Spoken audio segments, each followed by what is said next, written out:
What's going on, everybody? Welcome to another episode of Let the Madness Begin, LTMB Live. I'm one of your hosts, Will Gaillard. And I'm Mike White. You forgot to say the greatest. Oh, yeah. Will Gaillard. Something. What, I forgot what I called you last year. The impeccable. Undisputed. Yeah. We need some Mike Tyson language. Oh, the impregnable. No, that's you. I'll go with Muhammad Ali. You can go with I'm the greatest, Tyson. man. I'll eat your babies. I'll eat some babies.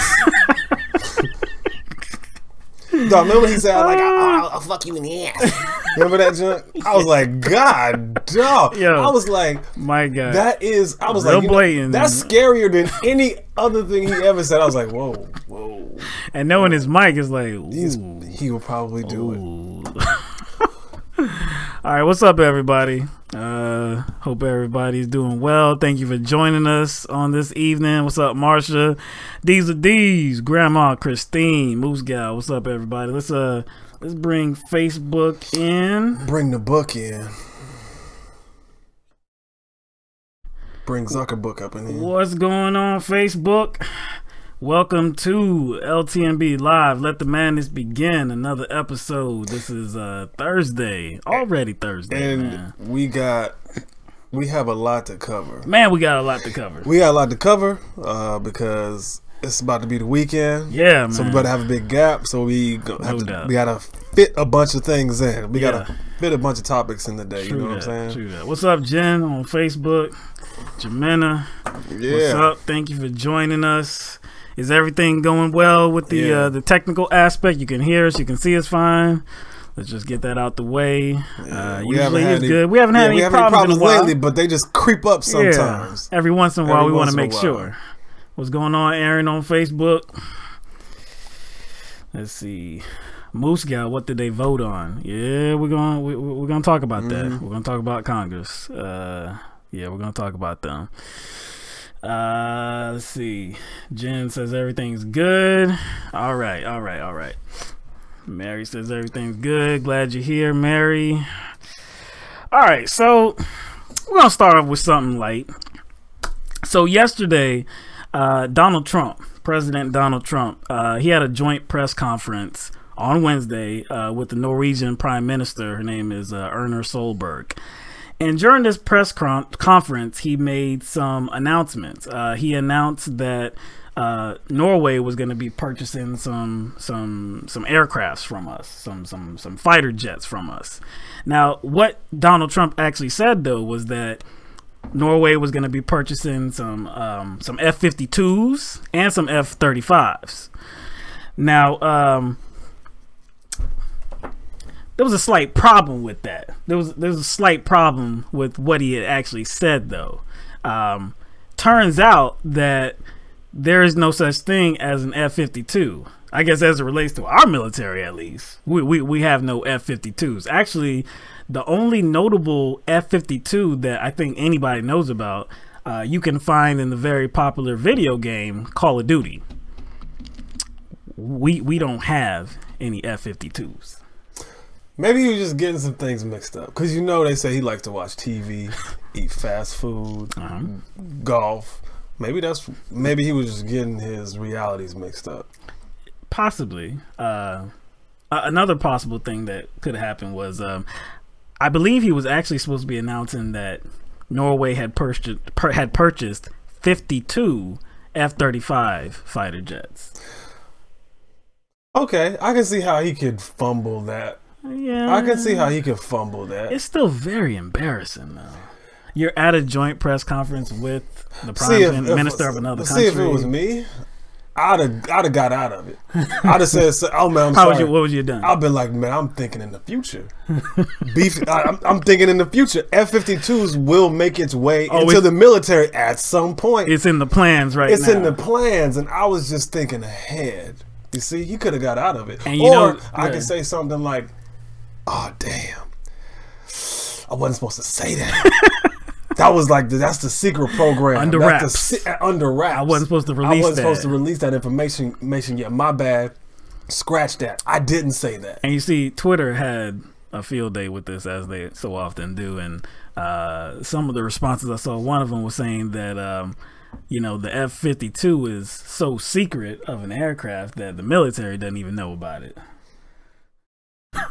No, along the lines of what you were saying. Exactly, man. He could have got out of that. That would seem like something Trump would do. He could get out of that. Look, man, like you said, it could have been a slip of the tongue. It could have been a slip of the tongue. I see, but since the tweet about his stable genius, yeah, he's a stable genius. Now, again, if it was a slip of the tongue, or if he just misread the teleprompter or whatever it is, okay, that's a kind of honest mistake. But on the stage that he was on, it looks very bad and very embarrassing because, one, you're up there with the leader of another country, right? That's one. Two, it appears that you have absolutely no idea what you're talking about, because if you did, it appears. It appears. It appears. You mean like it should? You should say it confirms. Yeah, true. That's a better word. It confirms you have absolutely no idea what you're talking about on this subject, because if you actually said F-52, your brain would have told you, hold on, I misspoke, because there's no such thing as a damn F-52. What I meant was, you know, F-35. But obviously he didn't know. So again, it's a real bad look for the leader of the United States. He probably didn't review his briefings.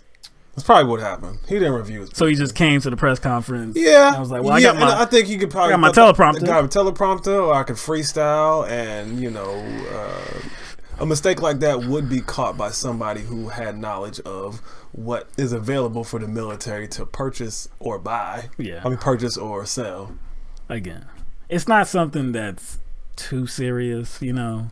It's laughable. I think it's more of an issue because it's Donald Trump. You know what I mean? Like, why? Because he promotes himself as be like this genius? Correct. Oh, is mentally stable? There's no problems? Correct. Okay. Correct. And there's some question around his mental capabilities. I don't think there's a question at all. I mean, I think we already have the answers personally, but you know. All right.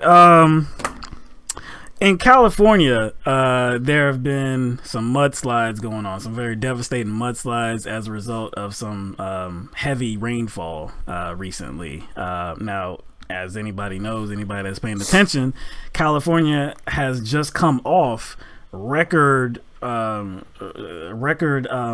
fires in the area that have blazed a record amount of land, acres. It's the worst situation that they have seen ever on record.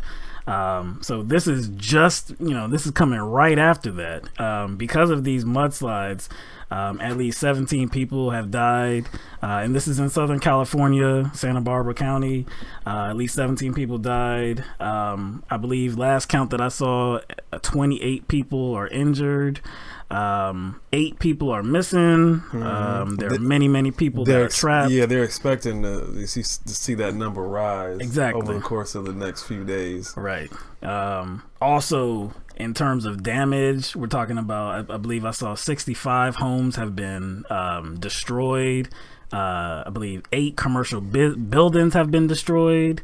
Also, another over 400 homes have been damaged. Another 20 commercial buildings have been damaged. If you saw any of the video, any of the pictures, you saw helicopters trying to rescue people in waist-high mud. Cars just, you know, flipped over, and I mean it's and luckily there's no rain called for the next week going or forward. So. Going forward. So that's good. So there's no compound, you know, rain that's gonna, you know, make things worse. But but it's already, you know, done so much damage to the area as well, you know, already. So it's just I mean, it's like California is just being bombarded. First wildfires, mudslides. And actually, I've seen that the wildfires attributed to the mudslides because it left these areas bare. So there's nothing to soak up the rain and like the mud. So it just compounded, you know, the results, the disaster. So, like I said, it's a horrible situation. But like you said, isn't expected to be any more rain in the very near future. So hopefully, these rescue workers can get to the people in need of assistance, and that death count doesn't rise any more than it is right now. All right, so let's get to what happened today. On Thursday morning, the House of Representatives voted to renew the National Security Agency's, the NSA's, warrantless service program known as Section 702 of the Foreign Intelligence Surveillance Act. The bill passed 256 to 164. So what that tells me is there were a lot of Democrats also that voted for this bill, that voted to renew this warrantless surveillance program. I'm not surprised. No, I'm not surprised at that either. I'm not surprised because kind of all this kind of warrantless wiretapping stems from the war on terror, which most Democrats are behind. True. So, I mean, this doesn't surprise me at all. Nope. Now, okay, so this program is supposed to be about transnational communications with foreigners. So it's supposed to capture targets that are, in foreign locations, targets that are speaking to Americans, though. So, miss me with that you're actually targeting a foreign national, somebody that's not here domestically. You're still going to be capturing the communications of Americans. And because of Edward Snowden, the documents that he in essence released, we saw that because of this program, domestic conversations were also swept up under this program as well. They were swept up under the program, especially after the introduction of the Patriot Act. You know what I'm saying? No doubt. No doubt, man. So, we hear all the time from Republicans, we hear from Democrats that, one, that they are public servants, one, that they are interested in our freedoms, two, that they are interested in the Constitution. A lot of Republicans describe themselves as constitutionalists, but it seems when it comes to privacy, they don't give a damn. This bill just, like I said, if you're going to renew a wireless surveillance program that tramples all over our rights, all over, our constitutional rights and protections, then, like, what are you doing in Congress? Now, Senator Rand Paul, now he's been pretty consistent on this matter. And he, on Twitter, he said that he was going to filibuster this bill. And he's filibustered before, so I really have no doubt that that's what he's going to do. On Twitter, he said, no American should have their right to privacy taken away, filibuster. So I know he's not alone. He's definitely not standing for this. I know there are other senators that, won't be standing for this as well. I just wonder if there's going to be enough of them to prevent this from actually passing. Do you wonder? I say wonder loosely. You say wonder loosely because you're holding out on something. Yeah. I don't see it though. I mean, I don't see it. I mean, whose interest do they serve? Whose interest does this surveillance serve? You see what I'm saying? Whose interest does this serve? That's how you can make a determination as to how many or how the votes will go. You know what I'm saying? Based on who this serves. But see, think about the time that we're in. Okay, back when this was put into law, what were we dealing with? Terrorism was all in the news, and I understand that not much has changed. People are still talking about terrorism, but we were coming off of 9/11. But see, people were okay, or I guess they were more understandable with the government saying that some freedoms are going to have to be ignored. That was the rules, though. We all know that this was I can't say we all know, but most people know that this was a plan. Right. You know what I'm saying? Like, most people know that this was a plan. Like, the first step was to kind of get people, fearful of terrorists. And once you get people fearful of terrorism or whatever, you know, you can destroy their protection. You can destroy. Yeah. That's the kind of way you kind of slip it in there, right. And then they brought in the definition of what a terrorist is. So essentially, this is just kind of like this whole war on terror was like a show to get ready for something else. So everybody that is, I guess, poses a threat to national security, which is a vague term, can be considered a terrorist. You see what I'm saying? Like, I understand what you're saying, but to me, it just seems like the selling point made more sense back then than it would now. So, I mean, it's like they're not even really, like, have you heard them explain why this is going to be a good idea? Like, why it's a good idea to renew this deal? Like, I heard Trump kind of like went back and forth on this, because initially he was on Twitter and he put out a statement that made it seem like this would be the wrong thing to do, to renew this program. And then like minutes later, it was said that a lot of people had called the White House, and was like, "What, man? What the hell are you doing, man?" So then he put out another tweet saying, "Oh no, we need this. We need this. Oh, so wait, this is smart." So wait a second.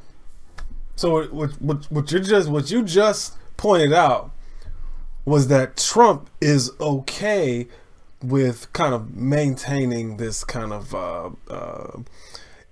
I guess, imperial state that the United States is. He's okay with doing the dirty work for what a lot of our listeners call the deep state, right? Right. But hold up, but I thought Trump was the populist. I thought the deep state was working against Donald Trump. Huh? I never thought that. I don't know who thought that. I don't know how anybody could think that. We've seen many people say that. Yeah, many people. Yes, I know. Some sort of prominent voices. Exactly. Yeah. So like Mary said, Trump allows himself to be told what to do, just like any other puppet. Just like any other puppet. True. And I think this is a point that we've made a few times before. If he's a puppet, is he a unwilling puppet? I mean, do you know for sure? It doesn't. At this point, it doesn't really matter, right? At this point, it doesn't really matter, because what people thought he was and what people thought he was going to do can't happen, regardless of whether he's willing or unwilling. It doesn't even matter. No, because if they're going to say, well, he's unwilling, well, it still doesn't matter, because he failed at doing what you said you thought he was going to do. Right. Be the guy that, or you do naive. Why would they do that? He was going to be the guy to go to war against the deep state. Right. Drain the swamp. Drain the swamp. All right. Since we're talking about swamps, let's go to. We reported on last week that the Trump administration had stated their intention to greatly expand areas that were available for offshore drilling for oil and natural gases. Now, these areas included the coast of Florida, Maine, California, Alaska, among many others. After that news had broke, Senator Marco Rubio from Florida and the governor, Rick Scott from Florida, they stated that they were not happy with this announcement at all. They wanted nothing to do with there being drilling off the coast of Florida. And one could only surmise that this has something to do with the 2010 Deepwater Horizon disaster that caused a lot of oil to come onto the shores of Florida beaches, and this significantly impacted tourism in the state negatively.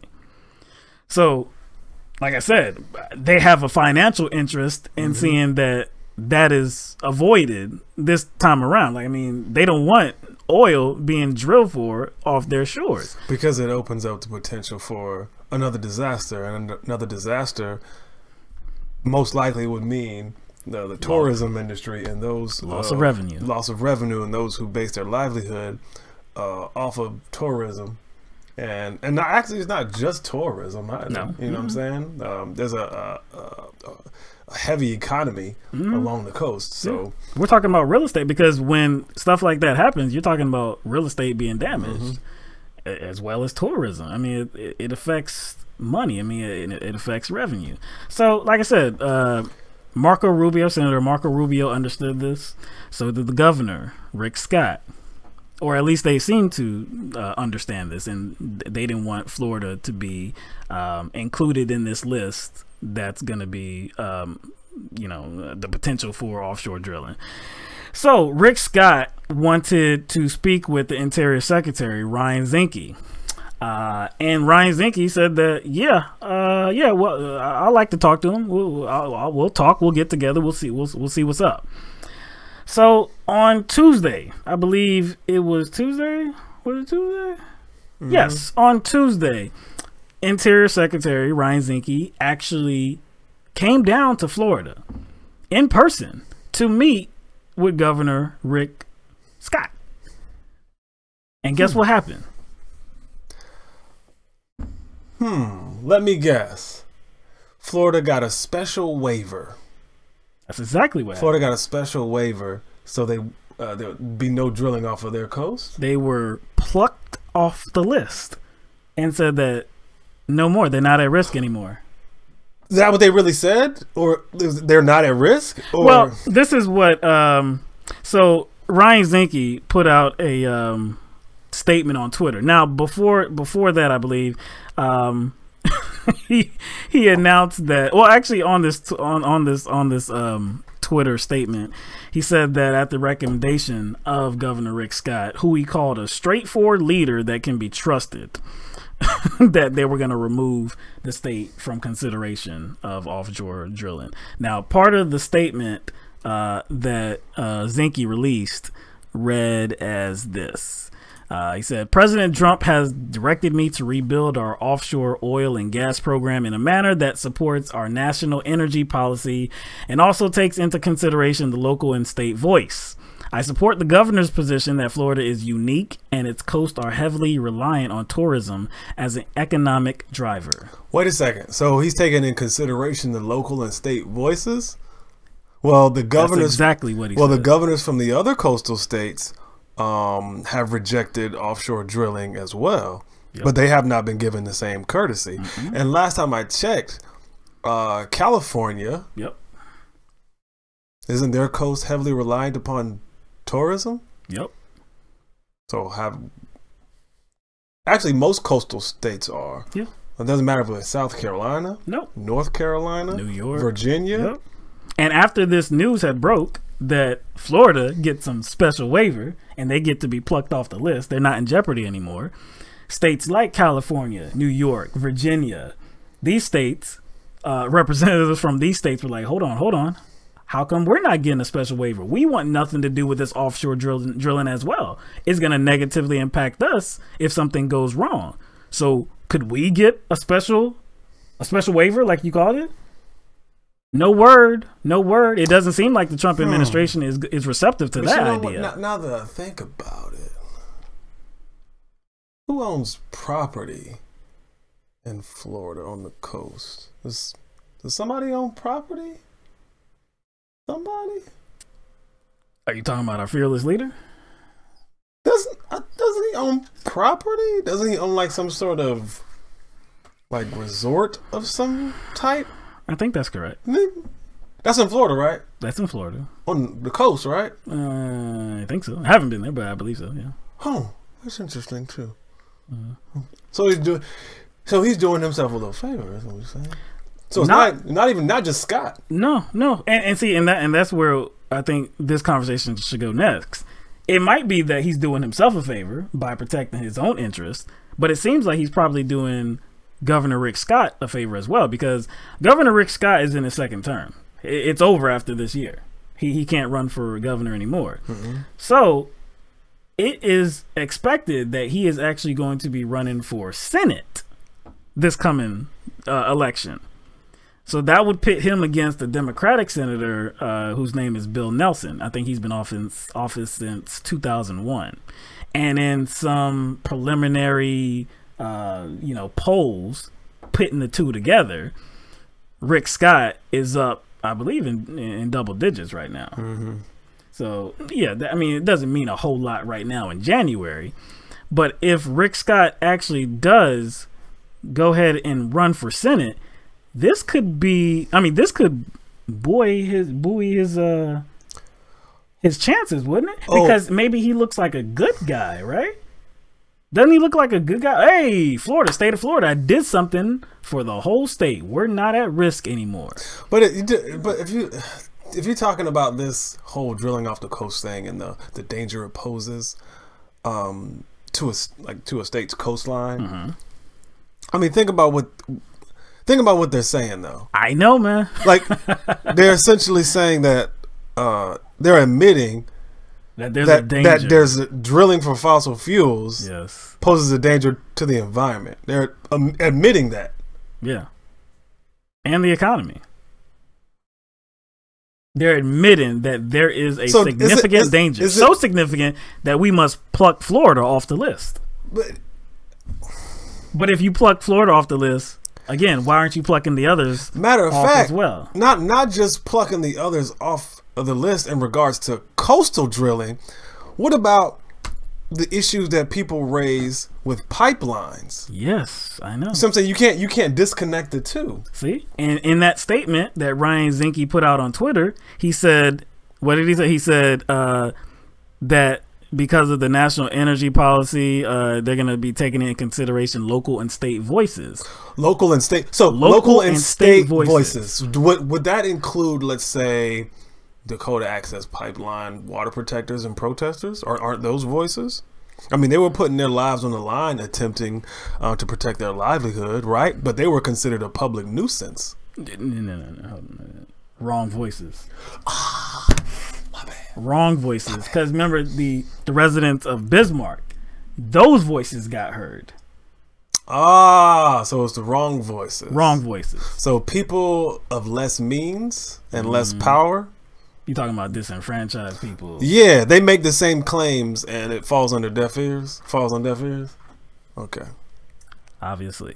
Because their antics are viewed as they're crybabies, preventing legitimate businesses from making money and creating jobs. Right. Exactly. Right? Yeah. They're terrorists, actually. Domestic terrorists. Domestic terrorists. And again, they're protecting their livelihood, and their livelihood is much smaller. So they have actually much more to lose as individuals. Right.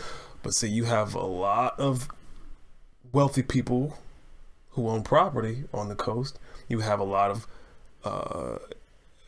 high wealth individuals who have, hotels, resorts. So you're saying here in this situation, status means something. Status means that your voice is going to get heard.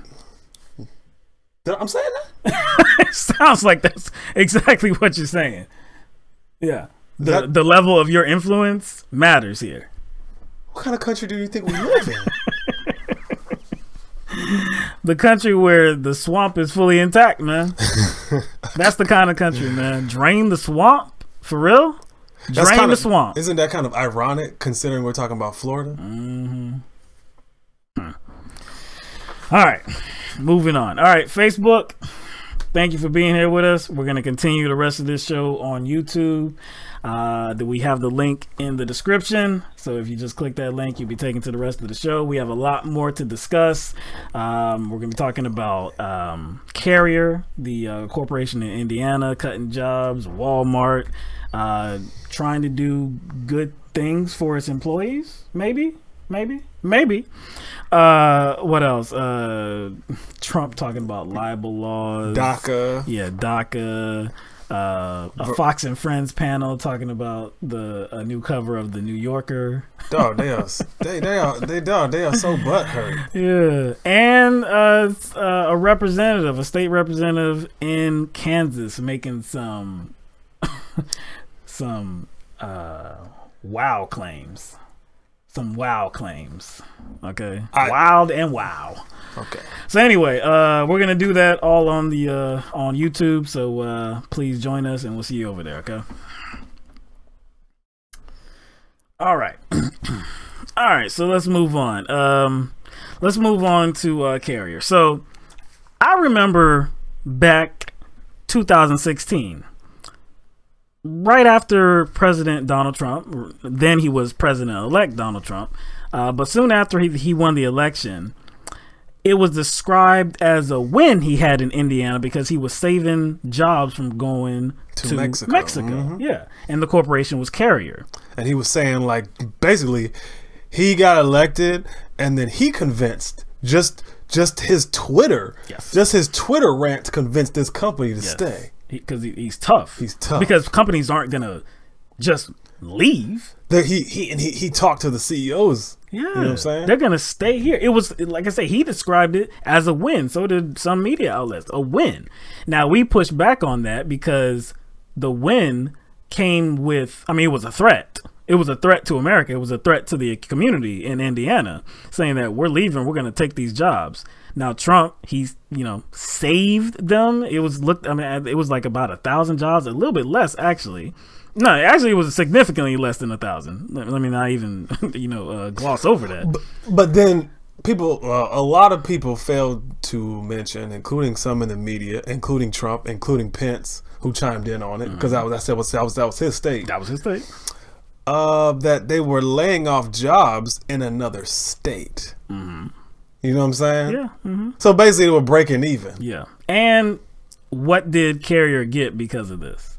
Because of this deal that President Trump or President-elect Trump reached with Carrier. It was millions in tax breaks. Mm-hmm. So, of course, we talked about on that video that we made about this, we talked about how corporations are already paying low taxes and have been paying less taxes since, I believe, the 50s. And that burden has been shifted and has been shifted onto middle class people. That's kind of the, part of the reason why this income, the wealth disparity gap is so large, because that burden has been shifted onto middle class people. And the minimum wage has not kept up with the rate of inflation and productivity, but whatever. So we pushed back on it because this was not a good deal. I didn't believe this was a good deal. So in July of 2017, the company Carrier laid off about 300 workers. Okay, laid off about 300 workers. Now they're going to be laying off more than 200. About 215 employees are going to be fired from the company. They announced that this week. So just in 2017, at least 500 jobs have been cut from Carrier. Can this still be looked at as a win for Donald Trump? Not just looking at this as a win for Donald Trump, but can we look at this as a win in regards to the recent tax bill that just passed? I'm so glad you brought that up, man. Because hold on, so I know that Republicans and specifically President Donald Trump, he labeled this, he kind of sold this to the American people as a tax cut for the middle class. That's what it was supposed to do. There was some other things inside the bill, but the main purpose of it, the goal, was for a tax cut for the middle class. The middle class was supposed to benefit, like, I would say second hand or third hand or whatever, however you want to say it. They were supposed to benefit on the back end. Mm-hmm. These corporations were supposed to, they were not supposed to, but they were going to benefit from these tax breaks, and as a result, pass it on to the middle class. So really, the middle class was front and center of this bill, because no matter what things were done in the bill, specifically directly for the middle class in terms of cutting corporate taxes was going to have an effect on middle class. So because it was all for the middle class. It was going to, the corporations as a result would invest money into their own company, into their employees, raise wages, research and development, whatever, all that stuff. Boost a boost of the economy. So for the middle class. This tax break was supposed to create demand somehow? Yes.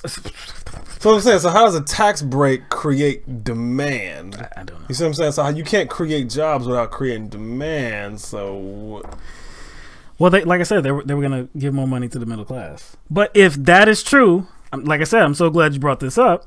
If that is true, then why are we seeing corporations like Carrier still cutting jobs after the news broke, Carrier? after the tax bill had been passed. AT&T. Yes. Why are companies, Right after. Why are companies shedding jobs when this tax bill cut the corporate rate from 35 all the way to 21%? And again, we know that the effective rate was about 18.6%. So the effective rate going forward has to be what, 10, something like that, a little bit lower, maybe. Well, what did Rubio say about a week and a half ago? Remember? Oh, the honesty he was trying to share did a little bit too much for corporations. Went a little bit too far. He said we went a little bit too far. He basically went on to say everything that the people who were detractors of the bill said before it passed.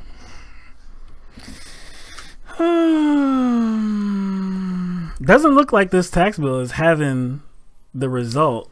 We got to give it a chance. Even with all that, just weeks later, jobs are cut, man. Maybe it's gonna bounce back. Oh, it's gonna gonna bounce back. All right, so let's talk about another company. Let's talk about another corporation, okay? Okay. So Walmart made some news today because it was announced that Walmart was going to be raising the minimum wage. They were going to be raising it to $11 an hour. That's the minimum wage now. $11. Yo, you could, man. You could dollar bills, y'all. You can buy probably a nice big house. You can buy 2 cars, a boat, a jet ski. You can get a pool installed. $11 an hour. I think if you got 2 people making $11 an hour, I'm pretty sure that's easily attainable, right? You are significantly over the poverty line if you're making $11 an hour now. Oh, way over. Yeah, you're talking about the good neighborhood. No, spinners. you diamonds everywhere. You balling. So the average the average wage for a full-time employee at Walmart is less than $14 an hour. It's like 13 something. So yeah, upon hearing this news, I'm like, okay.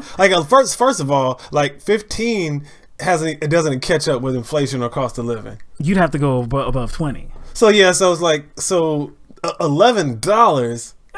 Not only that, $11 after they've received this massive tax break. True. So $11, that increase is, if there is something that's lesser than a drop in the bucket, that's what that is. And Walmart's not even paying taxes anyway. Yeah. So with this tax cut for corporations, they're going to be getting even more money. Government.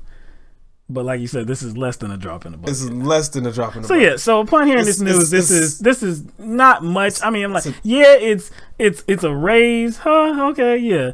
Also, what Walmart is doing, because that's not the only thing. Okay. Walmart also announced that they were going to be giving a $1,000 bonus to its employees as well. Has strings attached though. It's kind of it's dependent on your time of service at the company. So if you have been with the company for 20 years or more, you get the whole $1,000. If you haven't, it's somewhat of like a wait a second, dog. Yes. You mean to tell me I gotta work for the mugs 20 years to get a G? 20 years to get the whole G. The whole G, you got to be there at least 20 years. No. 20. They're calling that a bonus? They're calling that a bonus. Over 20 years. Yeah. Number one,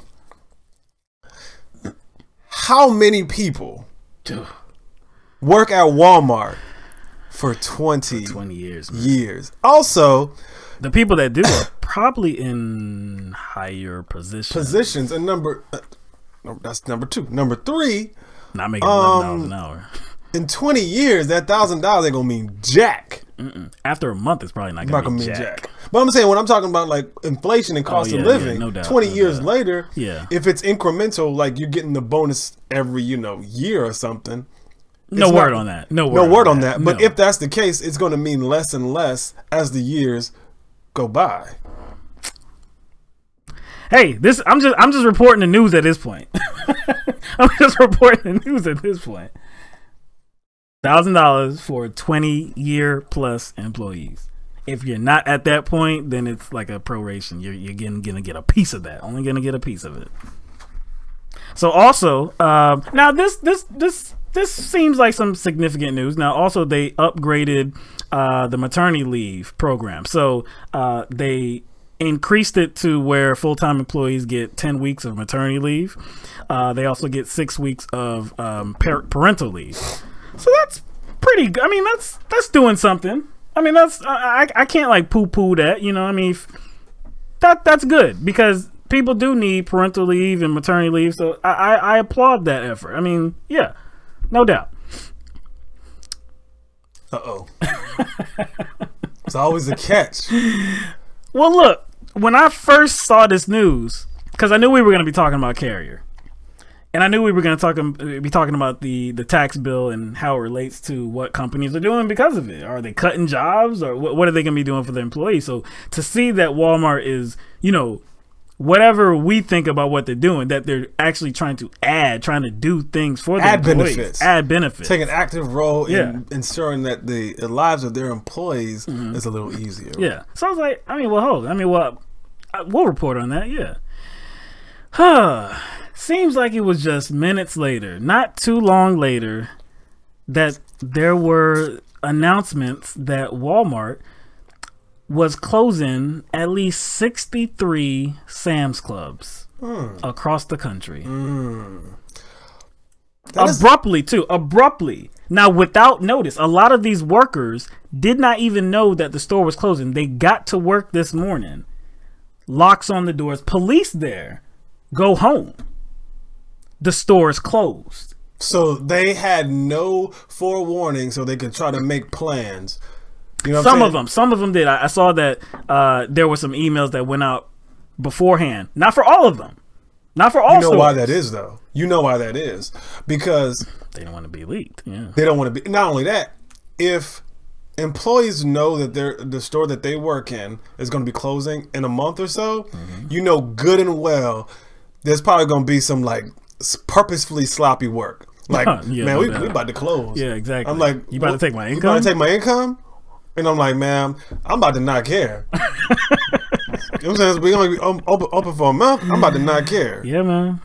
They still got to sell that stuff. That's what they got to do. So the average amount of workers at a Sam's Club location is about 175, man.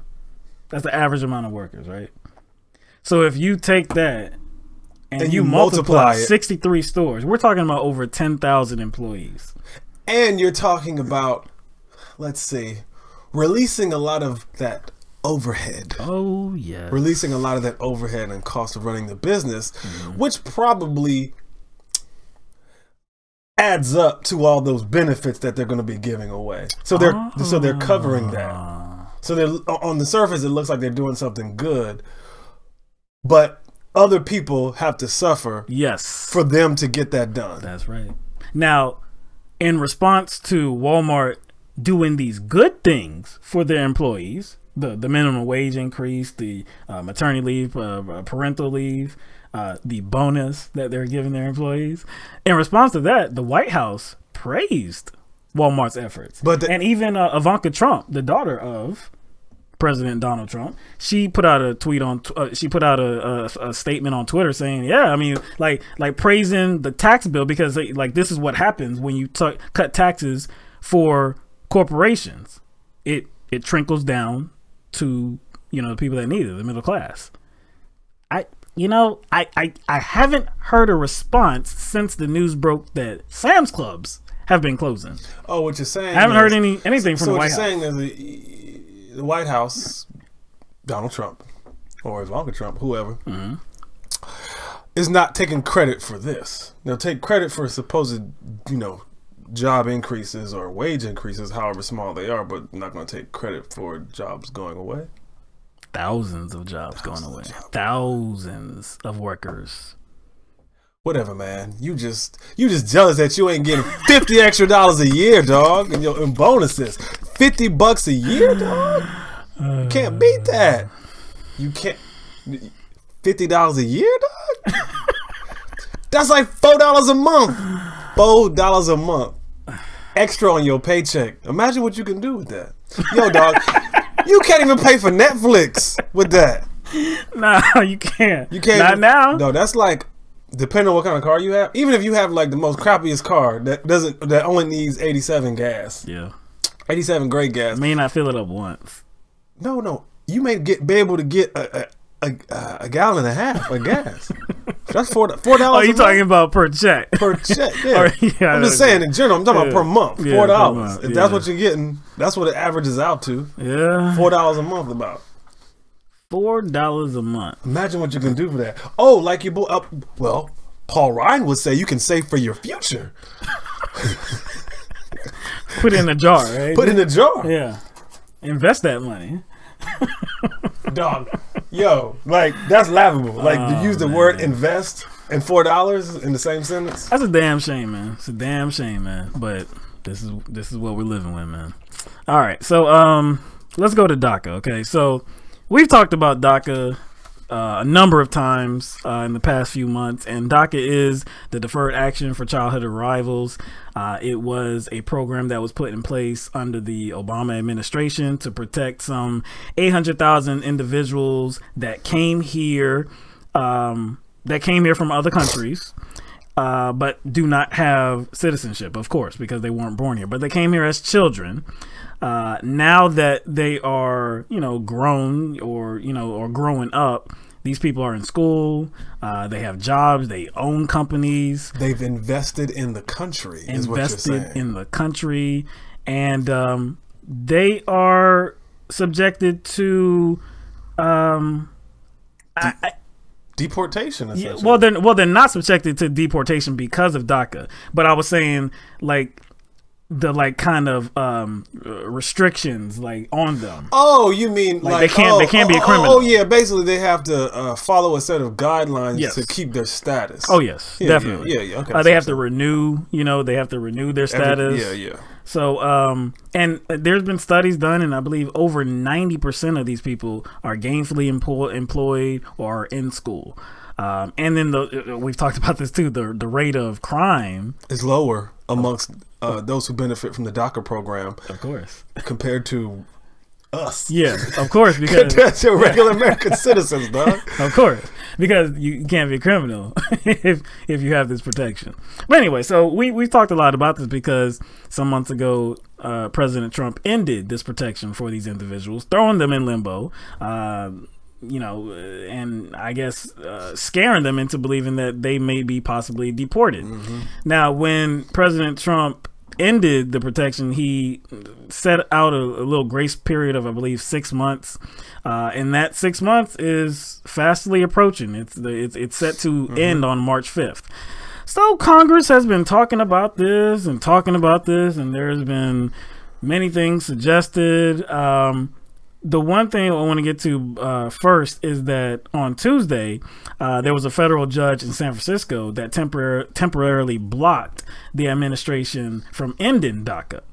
Now, I don't know how that's going to end up because this is a temporary block.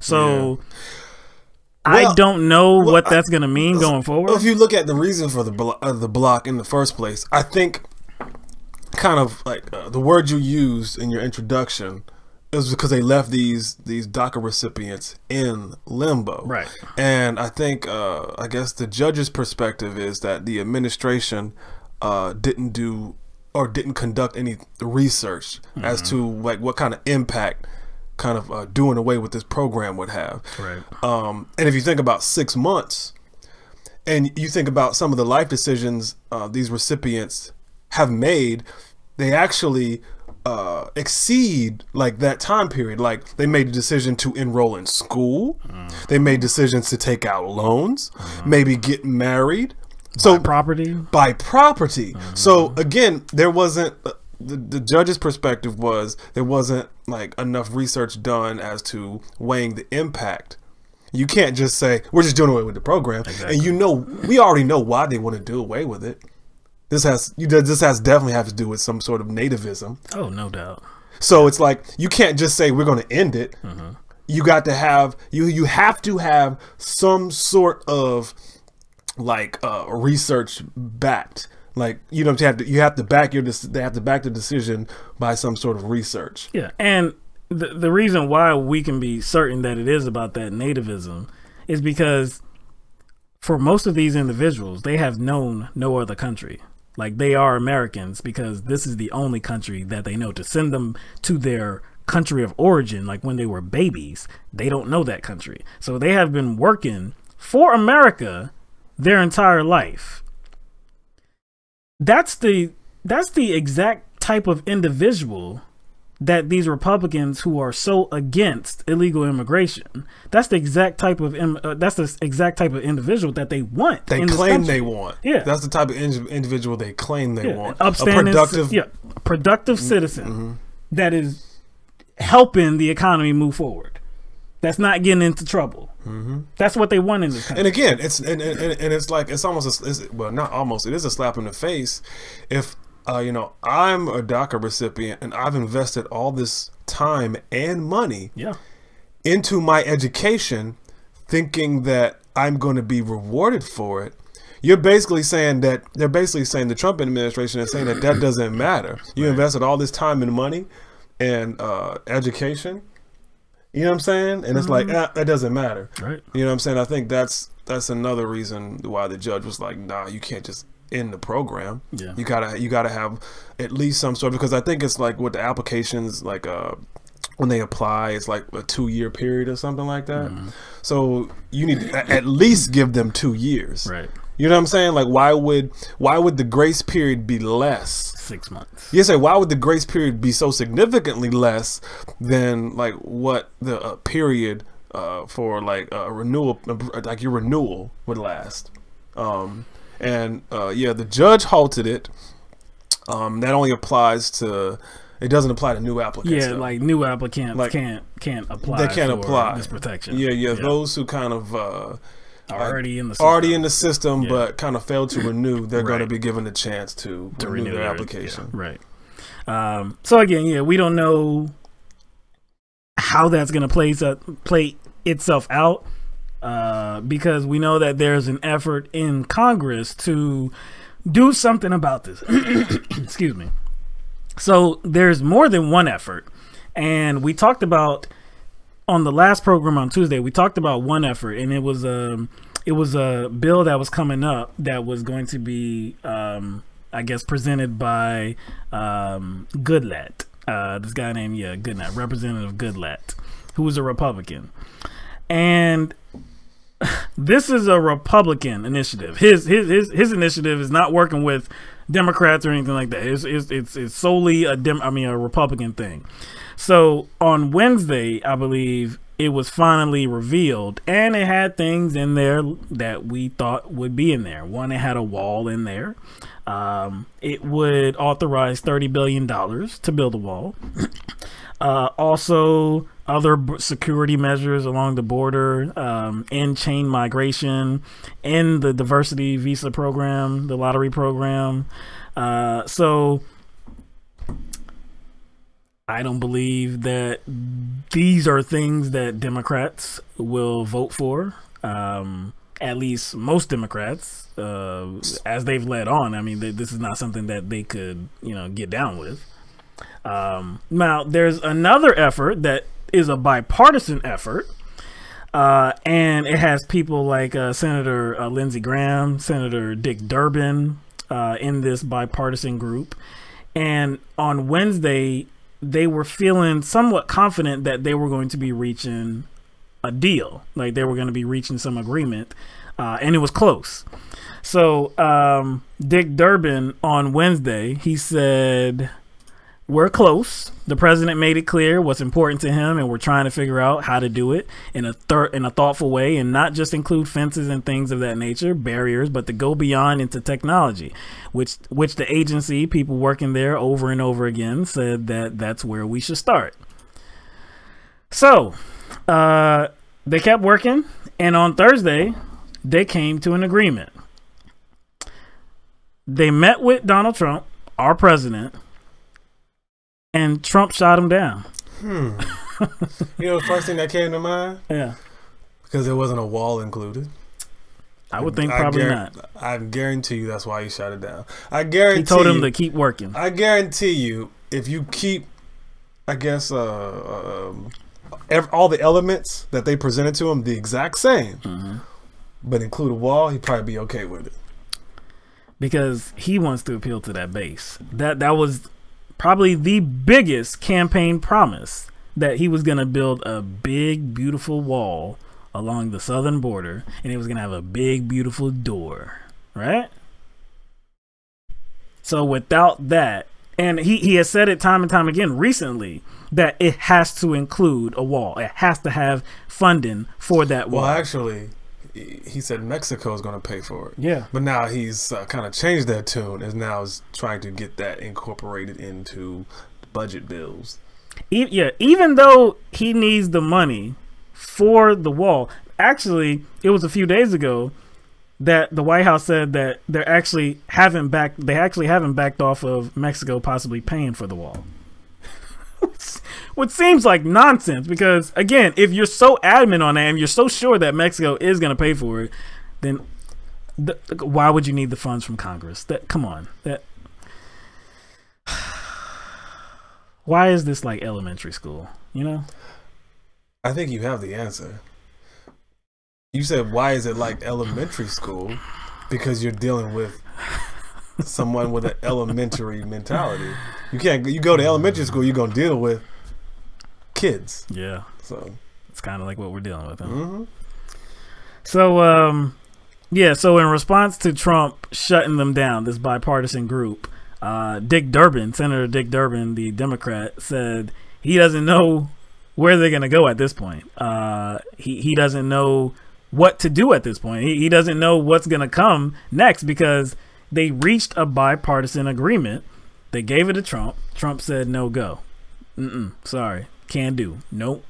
Won't do. Can't do. Go away. Keep working. Again, I think all he wants is the wall. I think, like, I guarantee you, all he was looking for was wall. That's like, I don't see wall. I guarantee people. I guarantee you, he just skimmed it. He didn't care what was in it. If wall was not in there, he's probably like, nah, go back to work. Now, I did see one interesting article, and I believe I think it was on Politico, and it was an opinion article, but the author was saying that why not just let him have his damn wall? Because Democrats have not been anti-wall like forever. You know, like this is actually something a little new, because they've always been for like fencing, barriers of some sort, right? It's just that the premise of Trump's wall has been so controversial, because I guess because the way he brought it up, the way he talked about it, you know. But Democrats have always been for fencing and walls and barriers. Yeah, like reinforcing. Yeah, reinforcing. So why not just go ahead and let Trump have his wall, and you get exactly what you want, because you know that's what he wants. He wants that wall. So to give him his wall, get exactly what you need out of him. I don't like that, because then you open the door for him to like demand even bigger things and more ridiculous things. It's a chance. I don't know. And again, to me, that would be going against, I guess, the legitimacy of the wall, and not the legitimacy as it has to do with Trump's reasoning, which is like keeping criminals and thugs out. Yeah. Even though that's not how they get over here. I know. But I'm talking about like its cost effectiveness. You know what I'm saying? So it's just it's illegitimate in that regard. You know what I'm saying? How do you can't just give him that. I'm not putting it past the Democrats, man. I'm not putting it past the Democrats, because even Trump has kind of backed off of the wall he was talking about, because at first it seemed like, well, no, it didn't seem like, no, he wanted a wall all along the southern border, miles and thousands of miles, right? now it seems like he's kind of backing off of that because there are some natural, obstacles. Yeah, like moats. Yeah, and little streams, rivers. Exactly. So there's some natural obstacles, and it seems like he's not saying the whole southern border anymore. So I'm just saying I'm not putting it past the Democrats to try to get some things that they may want out of him, just so that he can have some kind of wall. Oh, so it's like maybe they're looking at, maybe you're saying they should look at it like, you know what? Let's like go for the gusto, get the big things we want, right, and just give him his wall. Yep. Maybe so you're suggesting that the wall is maybe small cookies compared to what you think the Democrats could get, right? Because because it just depends on what they can kind of coax out of them. Oh, okay, you know? Okay. If it's some little things, then I don't think so. They Like basically, you're saying like manipulate him. Oh, no doubt, no doubt. It's like, okay, well, you know what I'm saying? He wants his wall so bad. Yeah, what's he gonna do for it? What's he gonna do for it? Maybe because he's so ignorant anyway. If we just give him his wall, we might be able to get anything we want. Like, let's just put everything on here and then put wall. You see wall, right? Oh, yep, put my signature right there. I don't know. Single payer on there. Yeah. Put, hold it. No, you're talking about the Democrats. Oh shit! My bad. You said single payer. My bad. No, it'd be about strengthening the ACA. They ain't gonna be a single payer. You drip too big right there. But anyway, yeah. This is gonna, it's gonna come to a head at some point because, like we said, the DACA protection, that grace period ends on March 5th. So we have under 2 months to see something done about this. So. Yeah, because what's going to happen is there might be lawsuits because essentially they're going to be forcing these people to give up things that they own and give up things that they've invested in. Yep. So I think it's important that I guess the judge halting this is viewed very seriously because there could be some backlash, like legal backlash. All right, so let's go to Vermont. On Wednesday, the Vermont Senate, passed a bill legalizing recreational marijuana use. Great job. That's good. Great job. They're following the footsteps of some of the surrounding states, no doubt, like Massachusetts and Maine. That's right. That's right. Most of which said they don't care about the DOJ's new agenda. They do. They not said care. We don't care. Nope, don't care at all. Because we'll be in charge of our own U.S. attorneys. You know what I'm saying? And I guess what's going to be new about this, because the governor of the state, who is a Republican, Governor Phil Scott, he's expected to sign the bill. He has intimated that he is going to sign the bill. But what's interesting about this is that Vermont doesn't have any ballot initiatives. That they're one of, I believe, 23 states that do not have ballot initiatives. So this actually has to go through the Congress. So it did pass the House and it passed the Senate just on Wednesday. So it will soon, if it's not already on the governor's desk, he's going to sign it into legislation, and this will be, I believe this is going to begin on July 1st. Yeah. So according to NBC News. Let's see, where is this at? Yeah, okay. The Vermont bill would allow those 21 and older to possess up to 1 ounce of marijuana, 2 adult plants, and 4 immature plants beginning on July 1st. It does not immediately clear the way for retail sales of the drug, leaving that up to a commission created last year to study how to tax and regulate it. So it's kind of like it's a step. Yeah, it's a step. It's definitely a step in the right direction, though. It's not like they're going to be like dispensaries all over the place. Not yet. Yeah, not yet. It's not, Colorado. It's not going to be there yet. But again, it seems like that's on the way. It's going to be interesting to kind of read the details of the law. I want to see what classifies as an adult plant. True. You know what I'm saying? Because there's going to be situations where somebody's caught with like that fifth one. I'm like, nah, it's a baby, dog. It's a baby. It's a baby. Nah, it's not an adult. It's not an adult. Maybe I plead in the jump. Nah, man. It's not fully grown yet. Not fully grown yet, man. I promise. It's in between. It's in between. Yeah. Oh, but you know what group has criticized this legislative drive? Who? Law enforcement groups. Oh, really? Yes. They say it poses a health risk, and they can't. There's no way to quickly test whether drivers are, and under the influence. I'm like, there's a way around that. You can develop that's there's technology that they can, invest in. There is. Yeah. But hold on. There are. Well, I mean, no, there are a lot of people that drive under the influence of alcohol, right?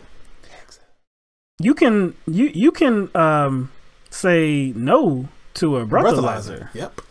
You can say no. I don't want to breathe into that. At that point, the cop can arrest you, right? I mean, they can arrest you. What makes them think it's going to be any different? And there's some field sobriety tests as well, right?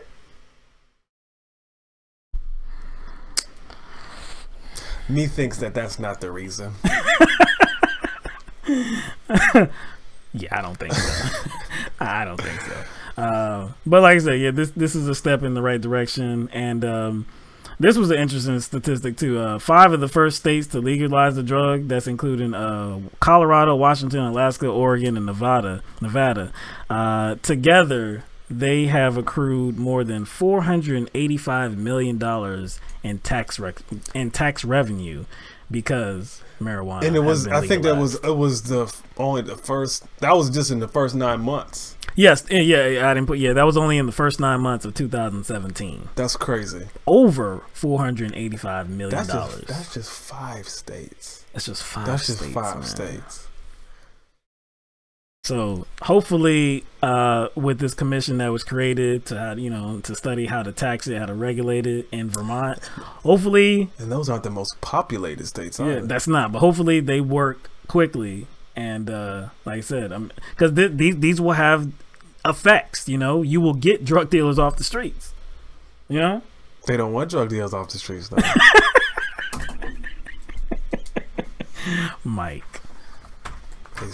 Mike, come on. Tough on crime. They say they're tough on crime, but they don't want to be. Because if they were actually tough on crime, there'd be no crime left to fight. Then their revenue would go away. You know what I'm saying? It's like actually what they claim they're fighting is actually like counterintuitive to their livelihood. Because if they really got rid of crime, they would have no. You know what I'm saying? So there'd be nobody to forfeit their assets to police officers. Nobody to search anymore. No more. There's a whole industry that would suffer. You know what I'm saying? Yeah, there's an industry. There's an industry that would suffer. I like to refer to it as an industry. Yeah. Law enforcement, the criminal justice industry. Criminal justice is an industry. Yeah. So okay, this kind of segues into our next story, because the next story is about a guy who is definitely not in favor of what Vermont is doing. So there's a guy by the name of Representative Steve Alford. He's a Kansas state lawmaker, state politician. On Saturday, he was involved in a public meeting at a hospital in Garden City, Kansas. During this meeting, while arguing against the legalization of marijuana, he suggested that black people, specifically black people, are predisposed to marijuana use because of their character and the genetic makeup. Character and genetic makeup. Oh, hold on. Let me clarify some things. Steve Alford, Representative Steve Alford, he's a Republican. Of course. Another thing that might be relevant, Steve Alford is also white. Surprising. And one more thing. At this meeting, there were no black people there. There were no black people at this meeting. Something tells me that he might not have come out the mouth like that if there was. Yeah, I don't think he Be hard to imagine that he would. So we have video of some of the comments that he made. So this is it's a little bit less than 2 minutes. So we're gonna show the video, and then we're gonna come back and we're gonna discuss everything that he said in this video and what has happened because of the news of this video. I just read a paper in Kansas City where a person was high on marijuana, comes off, runs into another car wreck, killed a couple people. The other thing too, what about what we've gone through on doing away with smoking in buildings, on public and stuff like that? You know, what? You can walk up the sidewalk and the guy's smoking marijuana in a car. That smell took up my freedom. I wanted clean air because there's a lot of people gave up smoking, so everyone else could have clean air or clean atmosphere and stuff like that. Can I clarify that would be against the law in Colorado too? What's that? I just want to clarify that would be against the law in Colorado too. Okay. The other thing too, my wife is a magistrate judge, and she says basically any way you say it, marijuana is an entry drug into higher drugs. What you really need to do is go back in the 30s and where they outlawed all type of drugs in Kansas across the United States. What was the reason why they did that? One of the reasons why, I hate to say it, it's the African Americans. They were basically users, and they basically responded the worst of those drugs. It's because their character makeup, their genetics and that.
Oh, okay, all right, here we go. So when he said what, I hate to say it, Yeah. which means I'm about to be racist as hell.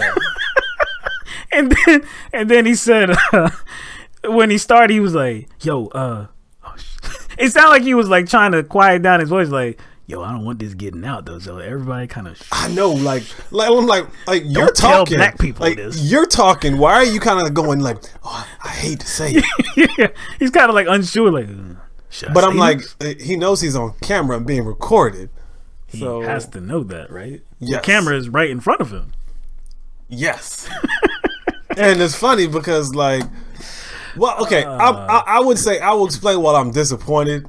Not just in him, but the people in the room, because the only person that spoke up was somebody talking about what would happen if marijuana was legalized. It'd be the same thing. I guess he's referencing the states that it is legalized. Like in Colorado, he said. Yeah. Yes, he's like, he accurately points out that it won't lead to just people smoking on the street and everywhere. Right. You know what I'm saying? The same rules that apply to tobacco and cigarette tobacco products would apply to marijuana. So his whole thing about his freedom being violated by smoke is it doesn't even make sense. And when somebody tried to point out that fact, he still wanted to continue. Yeah, he's like, okay, yeah, whatever. Moving on. But then also the point that he made about that was like, hey, I enjoy my freedom. I want clean air. Now again, I don't know a lot about this guy, Steve Alford. I know that he's a Republican though. So I know that a very prevalent Republican view is anti-EPA. The Environmental Protection Agency, you know how like they want to deregulate a lot of provisions that are meant to, I don't know, protect the environment, protect the air. Exactly. Make sure that air stays clean. Yeah, they're not really too fond of laws like that because they're all about deregulation. So I find it very funny that he's talking about, I want my clean air. Okay. Maybe you're that type of Republican. I don't know a lot about you. But another thing, the first thing that he said, before we get into this, I said this thing about black people. Before we get into that, the first thing that he said was that he heard about some car crash that happened in Kansas, and it led to, I think he said 2 deaths. It led to a couple deaths because the driver was high on marijuana. You're being disingenuous as can be. It would still be illegal to drive while under the influence. It would still be illegal. So it's not like you legalize marijuana. Oh snap, man! I can do it when I want to do it. I can drive just like any other time. Pilots on airplanes gonna be just bus drivers, Amtrak, all of that, man. It's legal, right? Teachers in class, corrections officers, daycare center workers. You know what I'm saying? Daycare center workers. Man, come on, man. See, crane operators. And see, this is what they do. This is what they do to just poison the conversation, to make it so that it's just going to be a field day. Like, there are going to be no rules that apply to marijuana. Like, there obviously no rules that apply to alcohol, right? No rules. Free for all. Free for all, man. All right, so let's get into this comment that he made, right? So he harkened back to that time in the 30s when marijuana was prohibited, and he said it was because of black people, because of black people's response, I guess, how they reacted to marijuana, because of their character and their and their genetics, right? Like, we have a predisposition. It's not just a predisposition. He was suggesting, because the thing is not just a predisposition to addiction or to use it. Yeah, he was that there was a suggestion that there's going to be something, the reaction to it. Yeah. So it's both. It's both. Like we have a predisposition to it, and we react so horribly when we are on marijuana as well. If I'm correct, one of the reactions to weed was like we go after like white women. That was one of them. Like, we just have an insatiable appetite. Oh my gosh, man. Yo, again, we're faced with a situation where I'm not surprised by his comments, but it is a little shocking still, you know, just to hear that kind of perspective, you know? A little shocking, a little bit. Not surprising, but a little shocking. It's not shocking to me. Well, yeah, you're right. It's surprising, but it still makes your eyes like, yeah, because these are people who are in leadership positions, and I guarantee you, servants, and I guarantee you that he's probably said something like this before, or along the same lines. It's just that the cameras weren't rolling. You know what I'm saying? And I'm a little did because he quieted down. Hey, don't tell him. Don't tell him. And the thing about it is, like, again, we only saw that short clip, but I'm like, nobody like stood up right there. No. Room full of non-black people. Nobody said anything. Like, hey man, that's incorrect. That's unscientific, actually. Because what do we know about usage, marijuana usage? It's no different. Between groups of people. It's no different. They use them at the same rates. Using and selling. Yep, at the same damn rates. Now, the rates of incarceration because of it is very different because of police presences, right? So, again, like you said, it's very unscientific because his narrative is just incorrect. So, of course, after this video came out, what are you expecting? What came after it, right? The apology. The apology came out of it, of course, because when you say something slick like this, like when you, don't tell them, but damn, they heard about it, damn it. Of course, they got to apologize now. So, Steve Alford, black believe he released a statement, and part of the statement read as so. As an aside, I also remarked that one of the original reasons behind the criminalization of the drug in the 1930s was its negative effects on society, and more specifically, the damaging consequences on the African American community. I was wrong. I regret my comments, and I sincerely apologize to anyone whom I have hurt. Oh, well, he said he sincerely apologizes. He apologized and reiterated the same damn thing. But no, he said I was wrong. Now, see, that's where what were you wrong about? That's where I come in. So, are you telling me that at this moment in time on Saturday at this hospital when you were talking, you had the facts wrong, and then afterwards you learned the information? Is that what he's saying? I highly doubt that, man. I don't believe that. You know what? Maybe we're looking at this all wrong. Mike's about to go somewhere. No, I'm just saying. Think about it.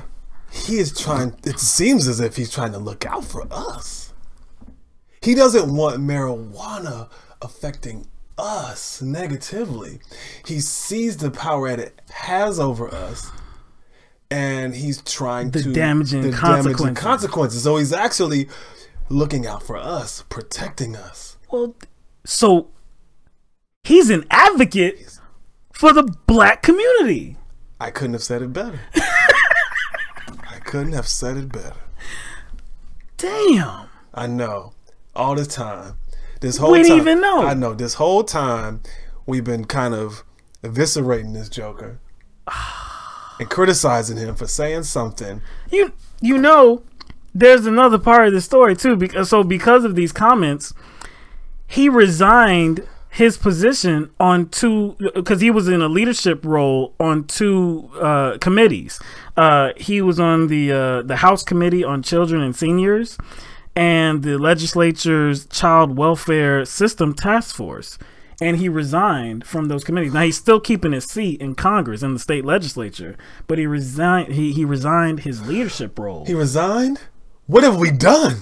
Damn! What have we done? We got rid of an advocate. Working for the black people. Just trying to prevent the downfall of the black community. That's all he was trying to do. That's all he was trying to do. Damn. I feel like an asshole, man. I do, man. Damn. He's just trying to just protect black people from going buck wild. That's all he was doing. And just, you know, some comments were publicized and they were misconstrued. They were misconstrued and taken out of context. Damn it, we lost the good one. Lost the good one, man. Damn it. You think he can make a comeback? I really hope so. All right. That kind of leads us to our next story. Somebody's trying to make a comeback. Sheriff Joe Arpaio making a comeback, a strong comeback. So, he was a longtime sheriff of Maricopa County in Arizona. That is until he got beaten by a Democrat recently, a couple years ago. Also, what happened in that period of time was he was convicted of violating a court order. Yeah, violating the court order because he kept trying to violate people's constitutional rights and detain people without probable cause, right? Just because they looked a certain looking way. For undocumented immigrants. That's what he was doing. Even though he was told, stop doing this. This ain't your job. Stop doing it. He violated that court order. He was convicted of criminal contempt of court. President Trump pardoned him. Then a criminal. And then later on, the pardon was put on hold. Yeah. Because you can't pardon individuals that have violated the Constitution or other people's constitutional rights. That's one thing about pardons. That's a little a pardon block. That's a pardon blockade right there. Yeah. So again, but Arpaio, he's trying to make a comeback. Not as sheriff. He wants to be the next senator in Arizona. So this would be Flake's Jeff Flake's seat, because we know that Jeff Flake is not running for re-election. So Sheriff Joe Arpaio wants that seat.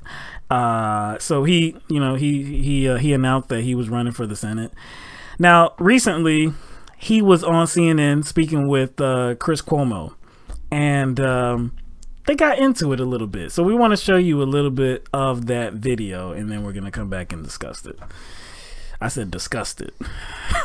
That's more accurate. That's what I know, right? That's a little Freudian accuracy. Yeah. All right, here it is. All right, here we go. There's a few mistakes, yes. Everybody makes mistakes. Was the birtherism a mistake? When you have a... Oh, now you're bringing that up. Well, why wouldn't I? I'm going to tell you something. Do you think it doesn't matter? You want to be a U.S. senator and you were part of a campaign to delegitimize a president of the United States? Matters, no? No. I started this because of fake document, a government document. I didn't care where the president came from. I didn't care at all. And we have the evidence. Nobody will talk about it. Nobody will look at it. And anytime you want to come down, or anybody will be glad to show you the evidence. And by the way, you're going to hear more about this fake. So you believe that birth certificate. President Obama's birth certificate is a phony? No doubt about it. No doubt about it. We have the evidence. I'm not going to go into all the details. You know, even Donald Trump now says that he believes that the president was born in this country, right? He never said about a fake birth certificate. That's the only thing I was trying to prove. He never said if he had a fake birth certificate, was then he wouldn't be legitimately born in this country, Sheriff. It takes us to the same place. It doesn't matter whether you want to talk about a forged instrument or anything else that was fraudulent. Either the man was born in this country or he wasn't. The good news is we know the answer. He was. That doesn't make any sense. He said, I don't care where the man was born at, but isn't that what the whole birtherism is based on? Isn't that what his whole investigation of this issue was about? Because he did care where the man was born, and where he originated from? And that's funny because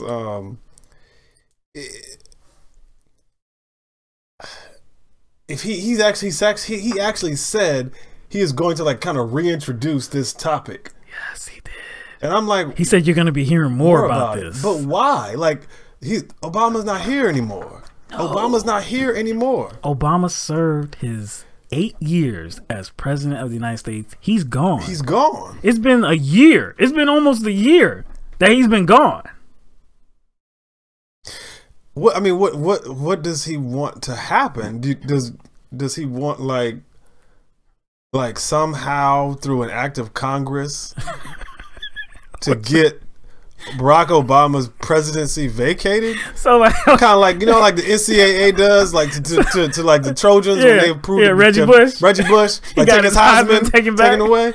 So you gotta or maybe put an asterisk, like like next, like you know what I'm saying, like this presidency was illegitimate. Like, see, like just vacate the presidency. Like, what's the point? The only thing this does, the only person this hurts is Arpaio.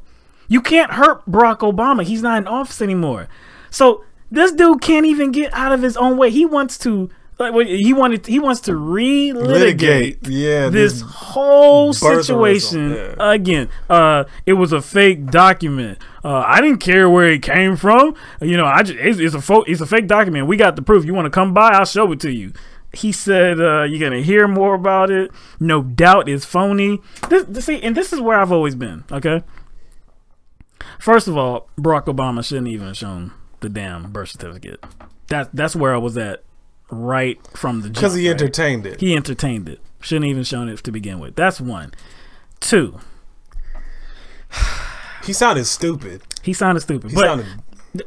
On this birther issue,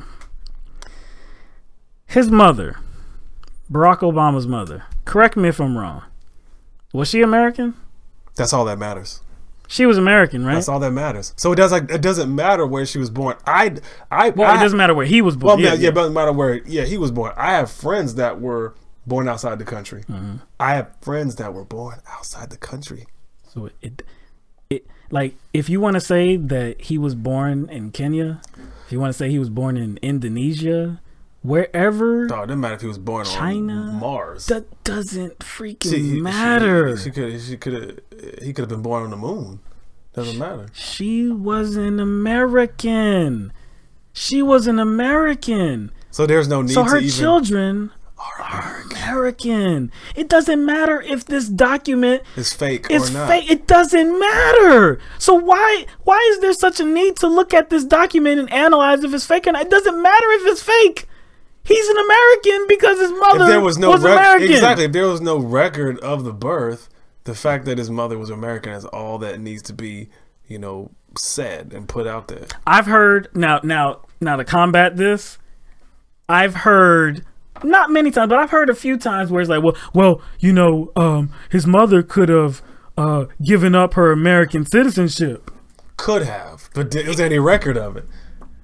You have to create another alternate reality so that this premise will be true. Right. If she did give up her citizenship, show me the proof that she did that, because as far as I know, most of her life was spent here in America by far. She spent some time in Indonesia, but she came back.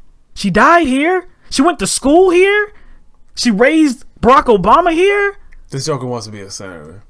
What evidence is there that she gave up her American citizenship? So I don't care about this damn document, man. He's an American citizen based on the fact that his mother was born here and was always an American. I can't believe that this dude, man, he can't get out of his own way, man. But hey, you know what, Joe? Keep talking, man. Actually, you know what? Keep talking, man. He's making himself look unelectable. Yes. So it's by going back in time. I see it as a good thing. That's what I'm saying. Keep talking, Joe. You're doing a bang up job, man. Keep talking, man. Please. We want to hear more about this, man. Actually, write this into, put this on the website. Put this in your platform. Like, you're gonna show the world that Barack Obama is actually he was a illegitimate president. I want him to put that in the platform. Like, put a section on his website. Oh, all of that. Like that. Okay, that's like and do commercials. Oh, please do it. And say something like, "I want to be your legitimate representative." That would be a good little campaign slogan. Sheriff Joe, the legitimate representative. All right, let's get into some more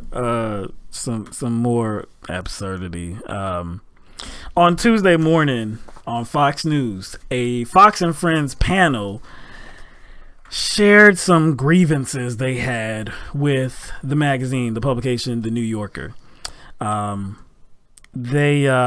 And I believe, you know what, I think I have this picture here. Dang it, I don't think I put, hold on, I got it right here. Because I gotta show the picture, okay? Because this was the whole thing that they were mad at. It was the front page, the cover of The New Yorker, and it showed Martin Luther King, an image. Well, it was like a caricature. So it was Martin Luther King, Colin Kaepernick, and Michael Bennett. They were locked arm in arm, kneeling. Yeah. Here it is right here. Yeah, this is important because you got to know what they're talking about, what they were so angry about. All right, so this is the cover. Okay, so as you can see, that's the new cover.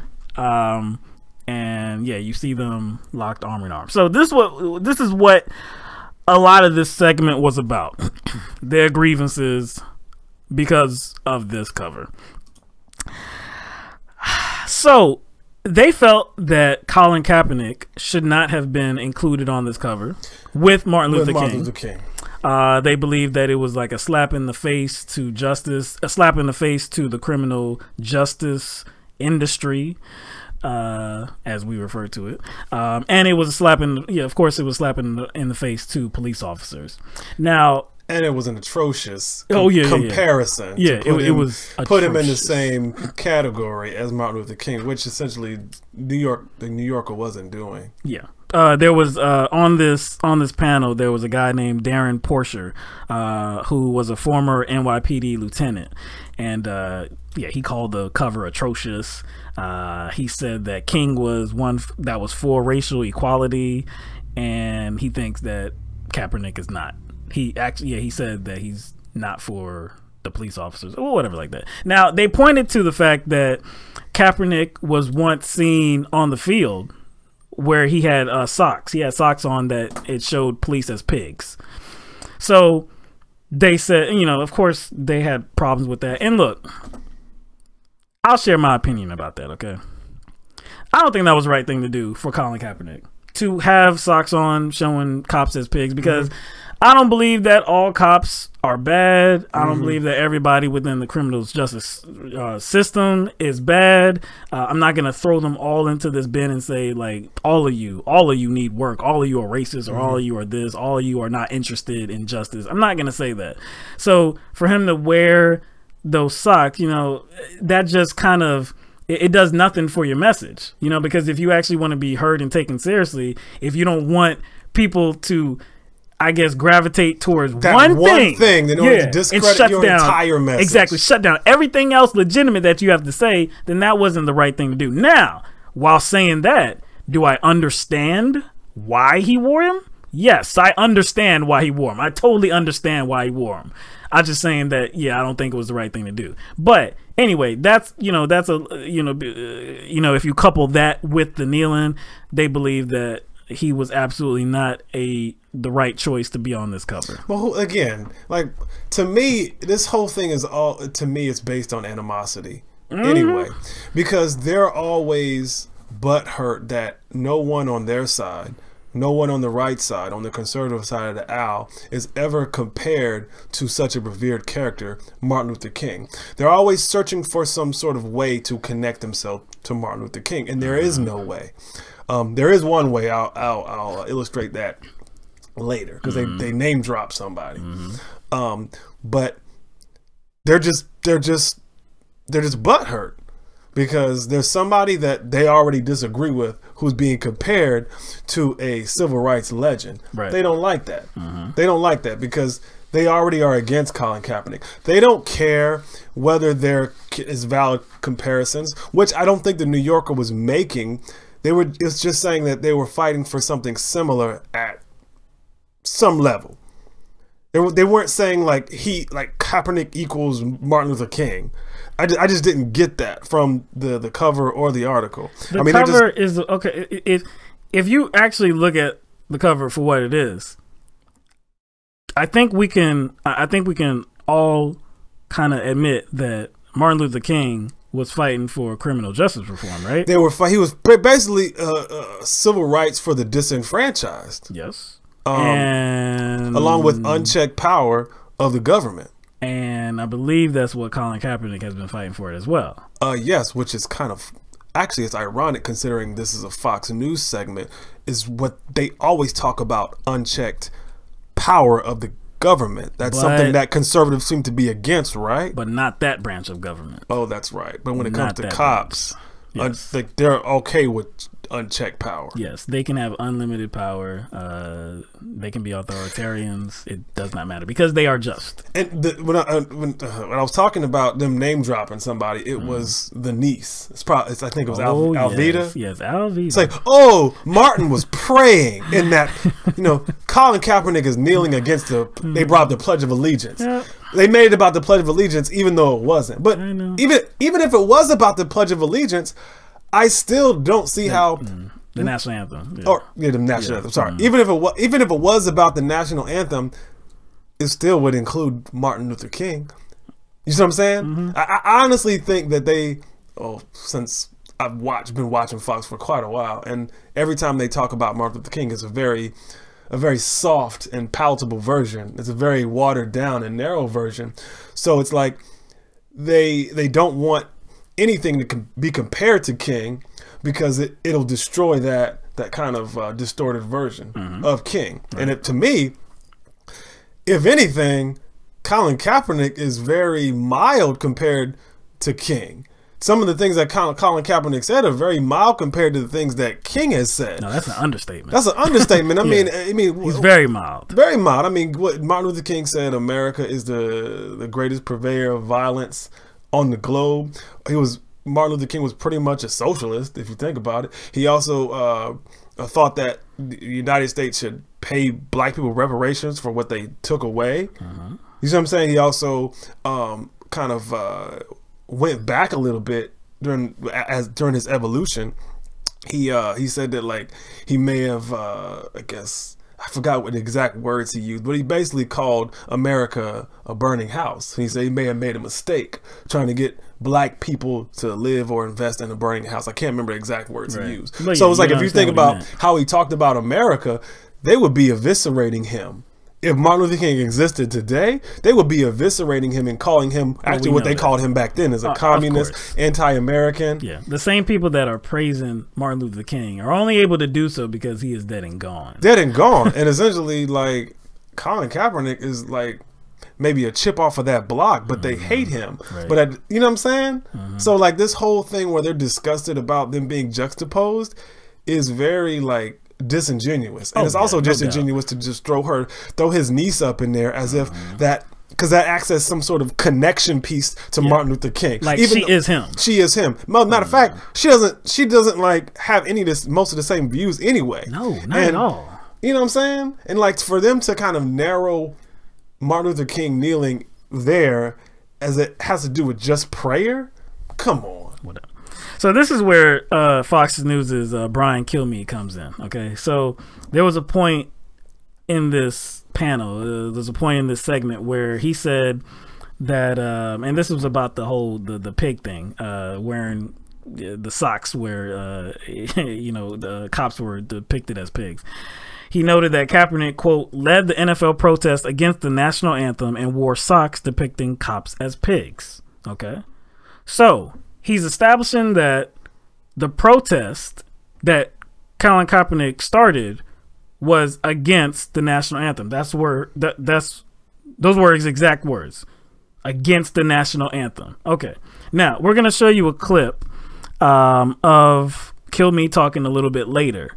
And this kind of contradicts what he earlier said.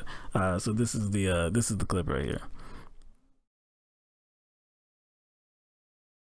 But Colin Kaepernick, Steve, took a knee because the inequitable prosecution of African Americans in America.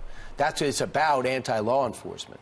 It's very much anti-law enforcement, Brian, and I would compare it to the congressman putting up that picture of Ferguson where they depicted the police officers as pigs in the Capitol. So it's an insult to all law enforcement, and I believe his mission is not one of working towards, but one of hate towards law enforcement. All right, Dan. You know, that's gaslighting at its finest. Yeah, it is. That's gaslighting at its finest. Like, you bring up like issues that you feel are valid that are affecting a lot of people, and then the response is, "Oh, you're just hating." Like, like these people can't even bear to be criticized at all. I mean, Kilmeade. This is the point that I want to make. Kilmeade, like I just read part of the quote where Kilmeade was saying that Colin Kaepernick led the NFL protest against the national anthem. Now, on that clip right there, he said Colin Kaepernick took a knee because of the inequitable prosecution of African Americans in America. Those are contradicting statements. Either you get why he did it or you don't. It can't be that Colin Kaepernick was leading the protest against the national anthem and that he was leading the protest because of the inequitable treatment of African Americans in America. It can't be both of them. It's got to be one of them. So he doesn't even know for sure what he's talking about. But in that one quote, he said he established that was true. Okay, he told you that as a fact. Colin Kaepernick took a knee because of the inequitable prosecution of African Americans in America. That's what it's about. Anti-law enforcement.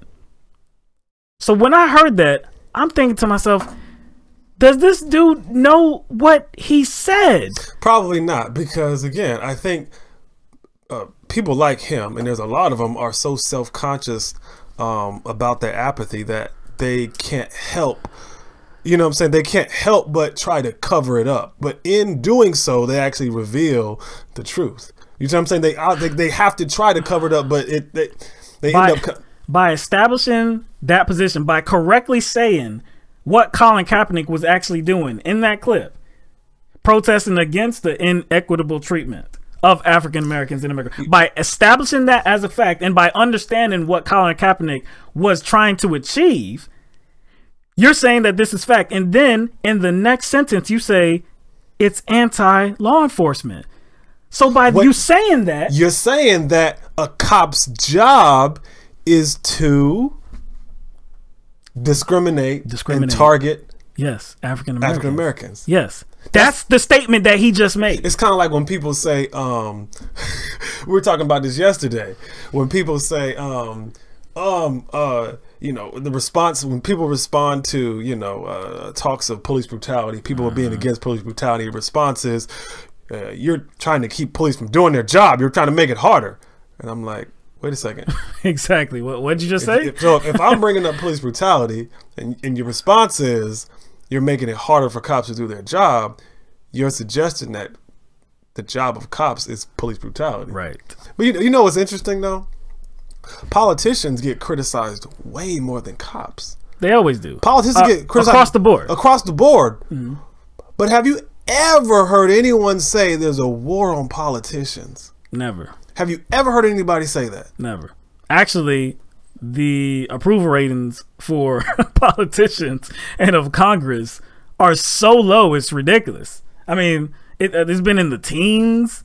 It's not even been in the 20s. So, I mean, like I said, across the board, Republicans, independents, Democrats, doesn't matter who you are, they have a solid distaste for politicians. Yeah, like basically, like citizens wanting to hold their elected officials accountable. Yes. When the citizens want to do that, the response is never, you're making their jobs harder. Politicians don't say that either. And they're the ones being attacked. Actually, they try to relate to the person and be like, you know what? I know what you're talking about. I'm trying to make it different. I'm trying to make it different. Even if it's a lie. Even if it's a lie. Yeah, even if it's a lie. They don't say, well, damn, could you stop speaking on the matter? You're really making my job much harder. That seems to only apply to one profession. One profession, and that's it. Or one industry. One industry. Yeah. Or civil servants. Yes. It doesn't. That's police officers. I don't understand. Like I said, Brian Kilmeade's two statements. One, there was a contradiction because, like I said, either you get it or you don't. You can't say that Colin Kaepernick was protesting against the national anthem and then a few minutes later say that, well, actually he was protesting against the inequitable treatment of African Americans. Like, it's only one of those, and we've always known. Anybody that's been paying attention to the situation and has been reasonable about it, they've never made it about the national anthem. Now, we've talked about the history of the national anthem. That's why I can't stand to hear the damn thing. It's on mute every single time. It's on mute. I'm telling you though, every single time, mute. I don't want to hear it. Yo, that segment that we played a part of, that was like almost 6 minutes. I got through 4 minutes of it. I was like, nah, I couldn't listen to it. I didn't hear the whole thing. But like I said, this segment was ridiculous. That one guy, Steve Cardian, he's a former chief investigator in New York City, saying that it was an insult. You know, this cover was an insult, and Colin Kaepernick is all about hate towards law enforcement. Like I said, you know, it's easy for them to say that because of the socks. And again, what are they suggesting? Like bringing up police brutality is hate against law enforcement. You're indicting yourself. I know, man. It's like you're indicting yourself. Know what they're saying about themselves. It's perplexing, man. It's perplexing. But it's not perplexing that I witnessed this on Fox News. That's very normal. All right, so let's finish up with a little bit more of Donald J. Trump, President Trump.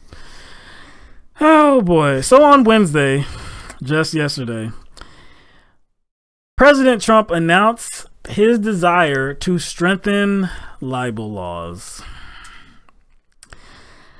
So this is something that we have heard before. We heard this on the campaign trail. We've heard this since he's been president, that the man does not like when people say harmful words towards him. Actually, they're not even, let me not even say they're harmful words. Let's just say that they are criticizing of him or of his family, of whatever, of his business interest, of his presidency. If it has to do with President Trump and is negative, then it's something that Trump wants to hit back on. It's something that Trump may want to sue you about, because we know before he even became president, he was always threatening people to sue him. He threatened The Onion. He threatened Bill Maher because of a joke. You know what I'm saying? He threatened the Washington Post too. Yeah, man. This is what he does, man. So anyway, there's a little bit of video from him on Wednesday talking about these libel laws. So we're going to show that to you. We are going to take a strong look at our country's libel laws, so that when somebody says something that is false and defamatory about someone, that person will have meaningful recourse in our courts. If somebody says something that's totally false and knowingly false, that the person that has been abused, defamed, libeled, will have meaningful recourse. Our current libel laws are a sham and a disgrace and do not represent American values or American fairness. So we're going to take a strong look at that. We want fairness. You can't say things that are false, knowingly false, and be able to smile as money pours into your bank account. We're going to take a very, very strong look at that. And I think what the American people want to see is fairness. So you know what, Trump, I'm gonna sum that up. That was about a minute of video. I'm gonna sum that up into one word: nothing. Trump said basically nothing. Nothing. You know he what? ain't gonna do a damn thing. Exactly. It's basically like, it is a threat. It's all chest and no bite. Man, this is pure intimidation, man. You see how got it poked out. You see how big my chest is right here? I'm gonna poke it out, and you're gonna crunch down. Because you know it's not gonna. You're not gonna challenge me anymore. And you know that's what it is, because then he would probably be the person that's most affected by it. You know he would be. Yes. How many things? How many wrong, false things has Trump said while he's been in office? He said Ted Cruz's father was not responsible solely, but involved in the assassination of JFK. He said that Joe Scarborough was possibly a murderer. A murderer. He still believes the Central Park Five are guilty. He shared that incorrect statistic on Twitter about white people or black people being the largest community that kills white people. He was pretty much the ringleader for Barack Obama's. The birther movement? Yeah. You remember when he said thousands of Muslims celebrated when the planes hit the World Trade Center? Mm-hmm. He also said those 3 million votes that Hillary Clinton won by were, illegal. Illegal. Those were illegal voters. Trump has said a lot of things. That's how you know this is nothing but chest poking. Yep, chest. What'd you say? All chest and bark. no bite. Yeah. All chest and no bite. Yeah. And you think it's coincidental that he's talking about this now? What happened last week? A book came out on Friday. Yeah, that's right. A book came out. Fire and Fury. It was entitled Fire and Fury by Michael Wolff, and it cast Trump in a very unfavorable light. So you think this really has to do, not with what he said about it being un-American, it really had to do with him. Yes, you know. He just don't like anything. This isn't about American He doesn't values. He doesn't like anything negative coming his way. You just can't say things and print things that are just knowingly false. This is a baby. This is a baby. This is a big baby. And on that line of threatening to sue, you remember he did threaten Michael Wolff too. Cease and desist. Remember, cease and desist. Do not release that book. Guess what did they do? Release the book. They moved up the schedule. They moved up the schedule. Said, you know what? Big middle finger. You know. And guess what? They haven't done anything. You mean they haven't done a damn thing? Oh, damn thing. All chest. And no bite. No bite whatsoever. Trump is not going to do a damn thing. All he's trying to do is scare people into not talking unfavorably about him. Because that's all he has. That's all he has. Intimidation tactics. But that's all he has. Because that's really what kind of drives his whole being. But at this point, is anybody scared of him? Not being knowledgeable, not being smart, not knowing what he's talking about. All what drives him is, let's say, like a standing ovation and people cheering and then people saying good things about him and not saying bad things about him. I would think the only, I guess, the only community of people that might be threatened by Donald Trump is maybe the media that wants access to the White House. But it doesn't even seem like they're threatened. Like, I mean, he's railed against CNN. CNN doesn't seem like they're backing off. Doesn't seem like it. I think Trump is like one of those, I don't know, like one of those like novelties that people want to see, but they don't necessarily like him.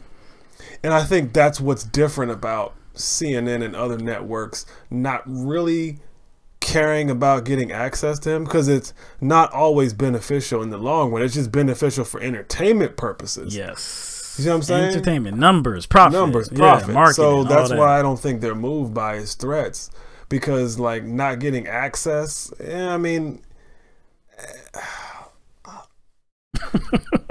again, they don't seem to be threatened. Not in their movements, not in their coverage. They don't seem to be threatened. And what's more, I don't see anything anywhere, any significant proof that somebody should be scared of writing something unfavorable about Donald Trump. Like, where's the proof in the pudding? Like, you're sticking your chest out this far. You keep extending it as far as you can. He does that. He does that with North Korea. Yeah, but where's the meat at? Like, where's the consequences for people talking bad about you? It doesn't seem to be that there are any. You're just pump faking. It's sad, man. He's not pump faking. He actually took a shot and got packed. Yeah. Yeah, I used it. I had to use it. I had to use the word. Baptized. All right, that is the end of the show. We're gonna open it up for callers now, and we do have the new graphic. Let me put that up on the screen. All right, so if anybody feels like they need to call in or want to call in if they have a question or a comment, you just need to dial 646-876-9223 and then put in the ID number 933-216-5779. And let me get in here. Where is it's usually right there now. What happened to it now? Hold on, you know what? Let me put this up first. All right, now let me do this. There we go. Jordy.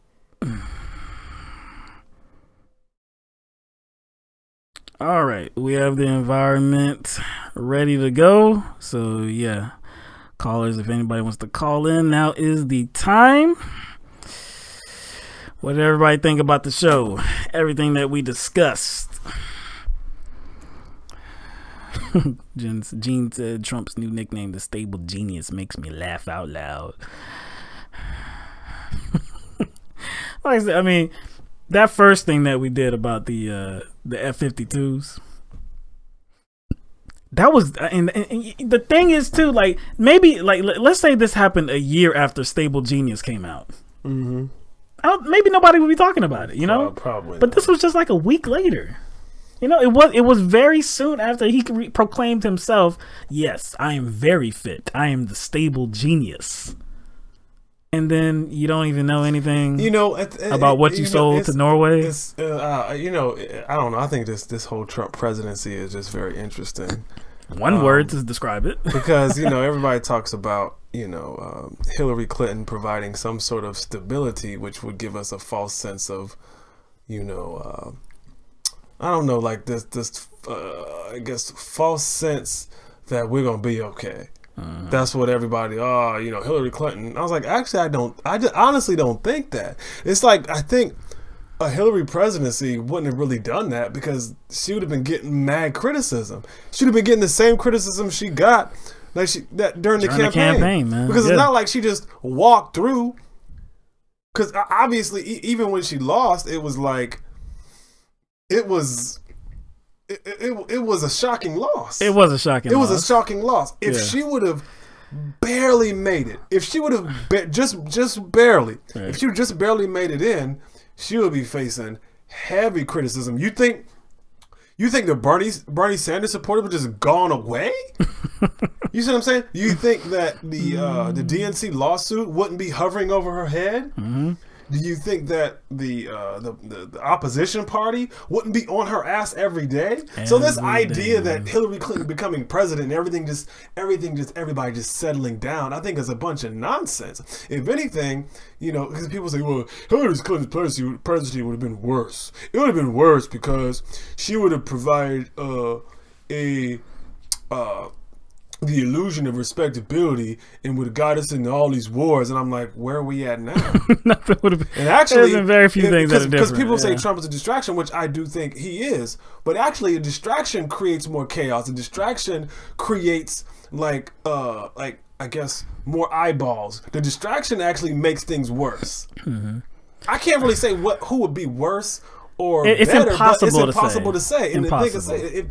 Again, I think Trump, being that distraction, to me would make things worse if you're going to make that call. We can't even really say how bad Trump is right now, because the effects of everything that he's done, we don't know yet. I mean, this is going to be years into the future. So it's just too early to say. And I remember when Trump did get elected, it's not that, and like I said, we're more...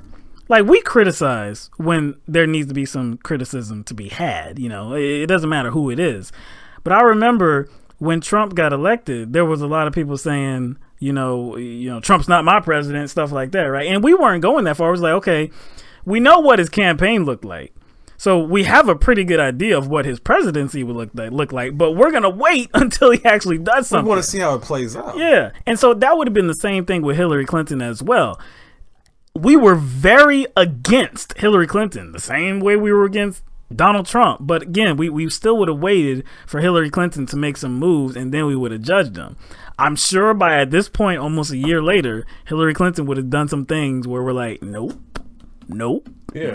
absolutely not. Mm-hmm. And we would have been right there criticizing them. But yeah, can you say which one would have been worse at this point? I don't know. I think I don't think you can honestly do that.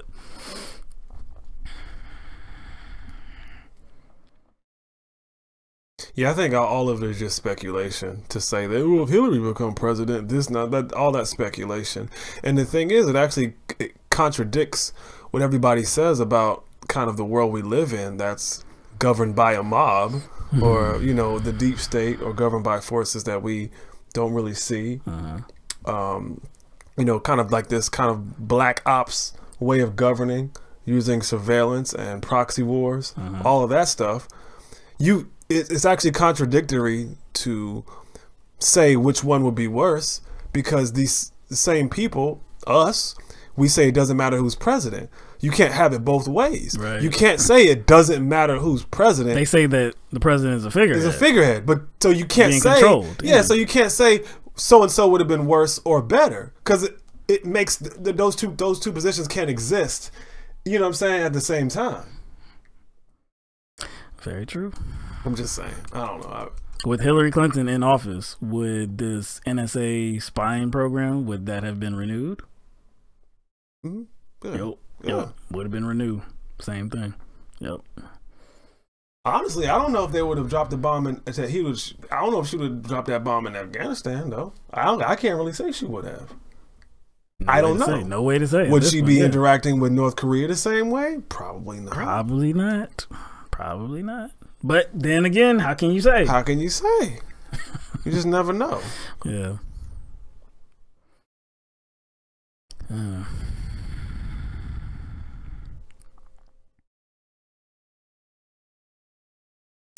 Yo, Marsha, I feel the same way. So sometimes I think about moving out of the country, but not as long as Mom is alive. Yeah, I feel you. That thought has run across my head. Think about it. And, you know, I think that thought too depends on who you are, man. Yeah. I know that as a black person, I think the number of places where you could think about to go are probably more limited. Probably. You know what I'm saying? So, I don't know. And then again, too, I mean, like, I want to see this country thrive. I really do want to see that thrive. So I don't want to leave here and be like, to hell with this, even though, you know, I mean, there's a good chance that, you know, the way things are going might be a sinking ship. Yeah, exactly. At least in our lifetimes, you know, I mean, it looks like maybe we won't be able to get anything done. Maybe we will. It's up in the air right now. But I don't want to just leave and say the hell with it, you know, and, you know, because like I said, this is where we are. This is where we're from. You know, we need to work together to make things better. That's the only way things are going to get better.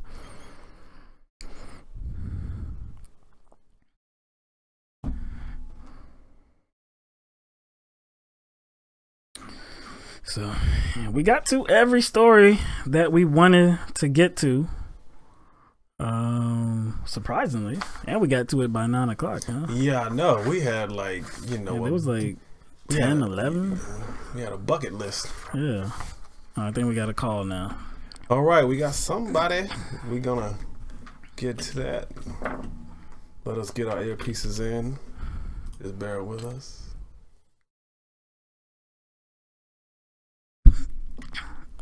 All right. Caller, you are on the line with LTMB. What's your name and where are you calling from? I guess that's me. This is Jimmy over here in Thailand. What's up, Jimmy? How you doing? You guys hear me? I'm okay. You know, I'm looking at your chat. You know, people think I'm a troll, but I guess I am. A troll? Oh, because you got that sarcasm about you. Yeah, there's something about me that's kind of sarcastic. You know. No, let me say really? something. You know.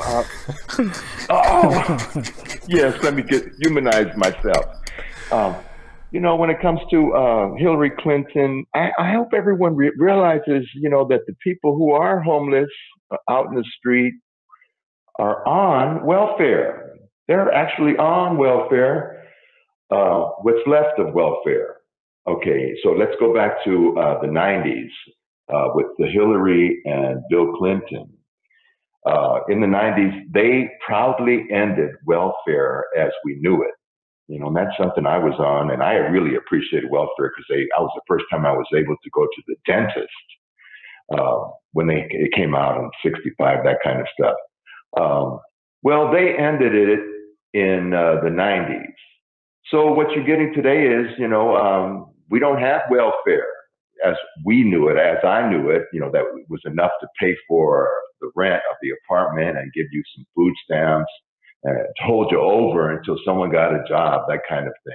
That was ended by Bill and Hillary Clinton. So as I said before, please be aware that these people pitching tents are on welfare. They are on welfare and they are on food stamps. But it's just not enough money to pay for an apartment. So that's why they're pitching tents.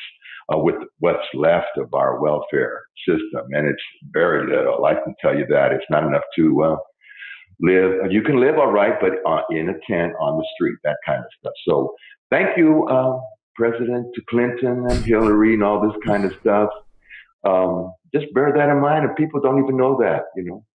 Also, when it comes to let me just say that President Trump is such a trip. You know, just listening to him talk, you realize what a mess we're in. But guess what? We were given two bad choices. Hillary insisted on pushing away Bernie Sanders, who would have won. Bernie Sanders' popularity is still the highest in the country, always was higher than Hillary and Trump. Yet Hillary pushed him aside. She insisted on being the candidate.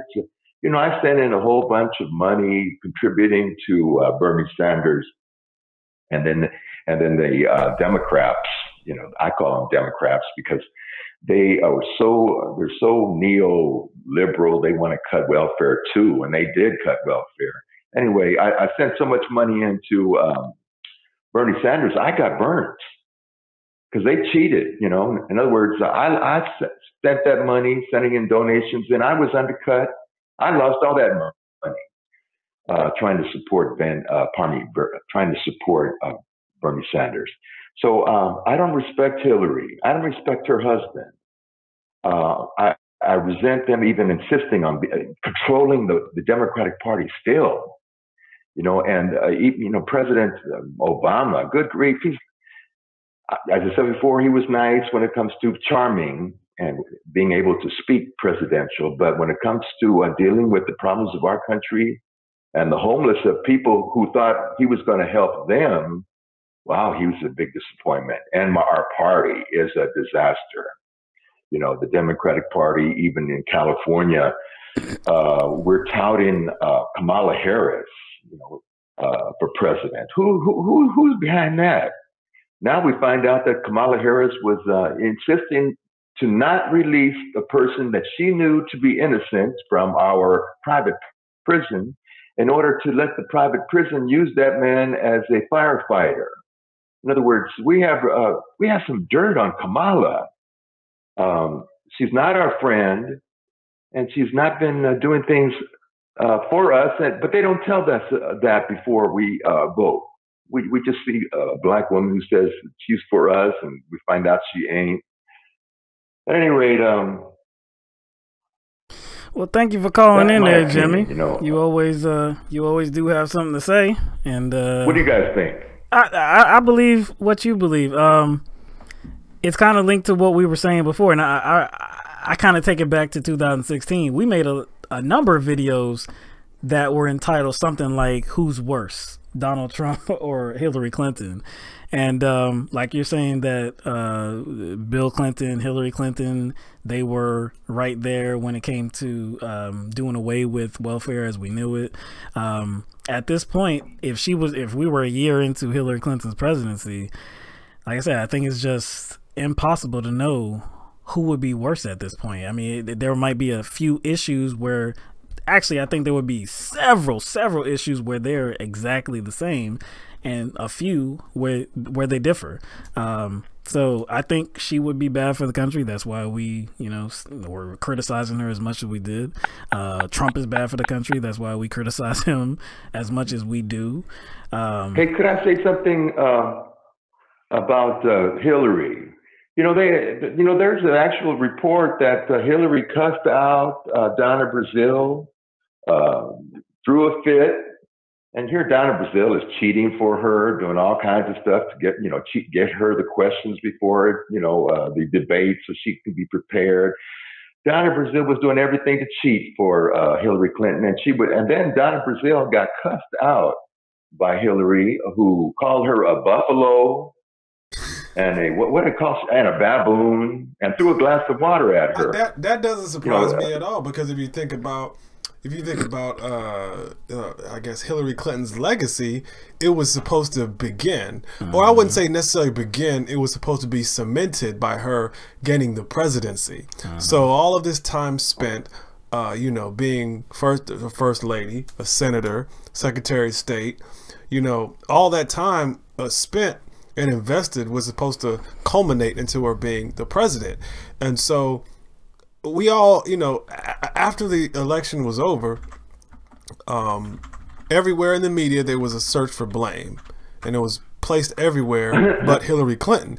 And I think that is a reflection of that candidate, and she kind of parroted that same kind of attitude in all of her interviews, like it was everybody else's fault. So you know, stories like that about how she treated the people who were involved in her campaign and supporting her, that makes sense. Stuff like that. The stuff like that makes sense. I can see that happening because, again, she probably is cranky as hell because of that. But yo, all you got to do is go back into history. You remember Representative here, Jim Clyburn? Oh yeah. Remember he supported Barack Obama in 2008.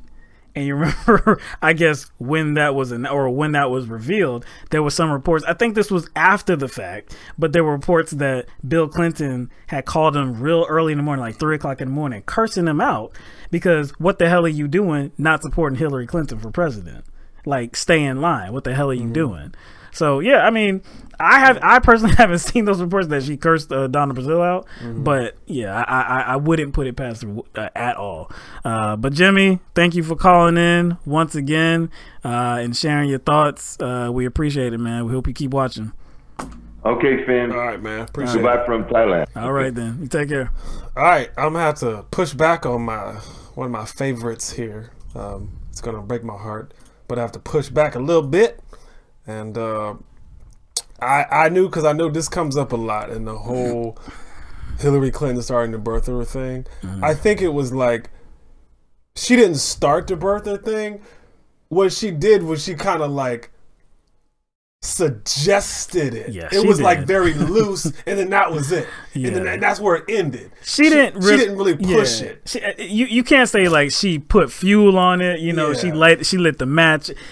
She put something out there that was, it was totally wrong for her to do. Like that interview that she did, where she's like, I don't know. Yeah, that's what he says. You know, that he's a Christian or something like that. Yeah. And but you see, but actually, that was like it's kind of like a different issue than if he was born here or not. You know, it's not the same as, you know, like you could be Muslim and still born here. You can sympathize with ISIS and you're still born here. You know, so it's not really the same thing. I think it was more like, kind of, she put it out there, but come on, she knew what she was doing. She knew what she was doing, but you can't just blame her for the entire thing as like Trump or Arpaio. Right. They were direct on their messaging. With their messaging. It's not something that she continued. She didn't do anything. No. So I ain't gonna put that on her. I ain't gonna put that on her. And then the picture that they put out with the turban, with Obama and the turban. I don't think the right running with it had anything to do with her. I think that was already an issue. I think that was an issue that was kind of swirling. I think she just used it a little bit. Yeah, I think the right wing already had kind of been rolling with that. Let's be honest here. Let's say Hillary, the campaign, did not share that photo. Let's say she didn't say what she said on that interview. You really think Donald Trump wouldn't have said anything about it? You really think You really think it came from Hillary Clinton? They were like, "Oh, I never thought of that." No. Remember, y'all. They asked Hillary about it. Yeah. So it was already an issue. Right. So she didn't invent. She didn't introduce it. She didn't introduce the issue. That's all we're saying. She was asked about it. So that tells us we would have still been where we are right now. That illustrates that it wasn't something that she just put out there and everybody's like, "Oh snap, let's run with that." That's not the issue. In 2018, Joe Arpaio would still be talking about it had Hillary Clinton done nothing. I mean, it's it's up her alley, but I ain't gonna sit there and act as if she didn't answer that question like that, and if she didn't put that other stuff out there, subsequent to the birther issue being already out there, that none of this birther stuff would have, she deserves criticism for her answer in the picture, definitely, but you can't put the efforts behind delegitimizing him as president. You can't put that on her. Yeah, I think you put as much credit on her as needed, and that's very little. And it's enough. I know. I mean, there's so many other areas you can criticize her on too. Yeah, I know. It's like about there's that. so many different things to hit her on. I don't have to go to that. I don't have to go to that. Yeah. I don't remember her saying anything about his birth certificate. I don't remember. That was Trump. That was far right individuals. That was far right media, Arpaio, those type of individuals. Was Hillary upset about it? I don't think so. I mean, probably wasn't upset about it. Yeah, I know. Yeah. But to say she started, and I won't go that far. But she still got mollywopped. Yeah, she did. She got straight mollywopped. She was up 3-1 like Golden State Warriors. And you know what I'm saying? Straight handed it to her, man. Yeah. Now that video, Gene's talking about that video where she was laughing at the murder of Gaddafi. That was, you remember that? That was yeah, like you're inhuman. Straight up. I don't care.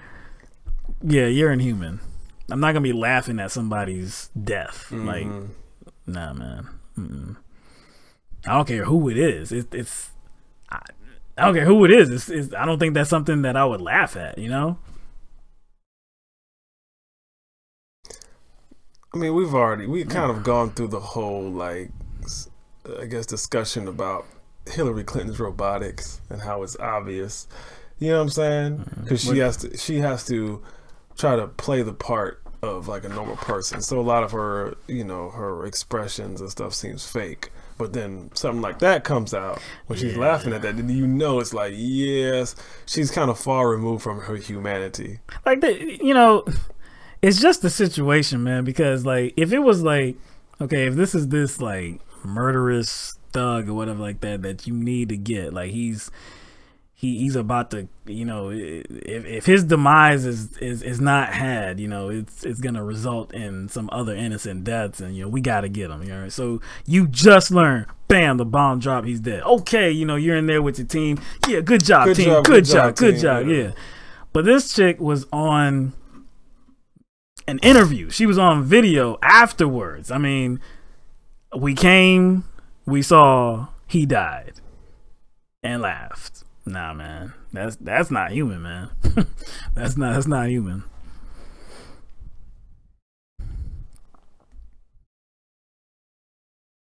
Yes, nah. But hey, I don't think anybody would deny she's a sociopath, right? I think you have to have a certain level of that to get to those positions, because you have to ignore so much destruction. You have to ignore so much loss of life. You have to ignore so much pain people experience to do your job. You see what I'm saying? So you gotta distance yourself. You gotta distance yourself from your from humanity. Human emotion. Yep. And that's why politicians seem so fake, because they've distanced themselves from human emotion to the point where they can't be natural. You know what I'm saying? What's the movie? What's the movie? What? You know, you always like to say his name. Candidate? Yeah, Manchurian Candidate. Oh. Raymond Prentice Shaw? I think that's his name. And they did that sound effect too, and it was like, man, but dog, you know everybody heart stopped when doggone Denzel Washington was programmed. Yeah, man. Everybody was like, oh no, they got him. Oh man. Yeah, I think everybody can identify with that movie, man. Yeah. I'm gonna have to go. Yeah, I haven't seen it. I gotta go back and watch that. I haven't seen it like post 2015. You know? That's one of the movies I really want to go back and just watch. That's one of a lot of different movies. Yeah. Remember Enemy of the State?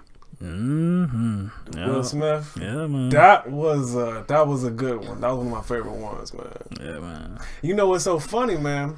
I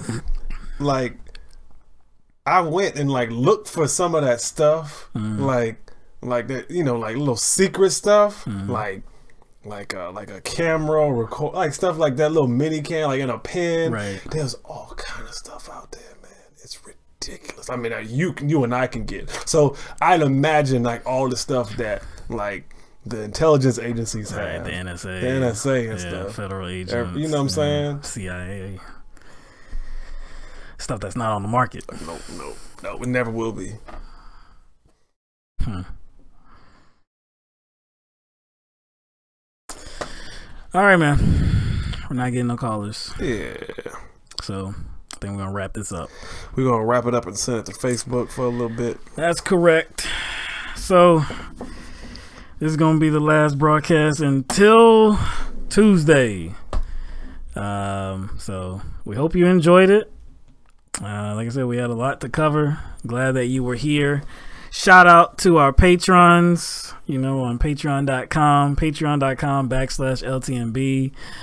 Shout out to everybody that supports us financially and everybody else that supports us through watching the program and sharing our content, commenting, definitely appreciate everybody that comments because, we read them. Can't read all of them, but it gives us something to, reply to or something like that. So just thank you for, your involvement.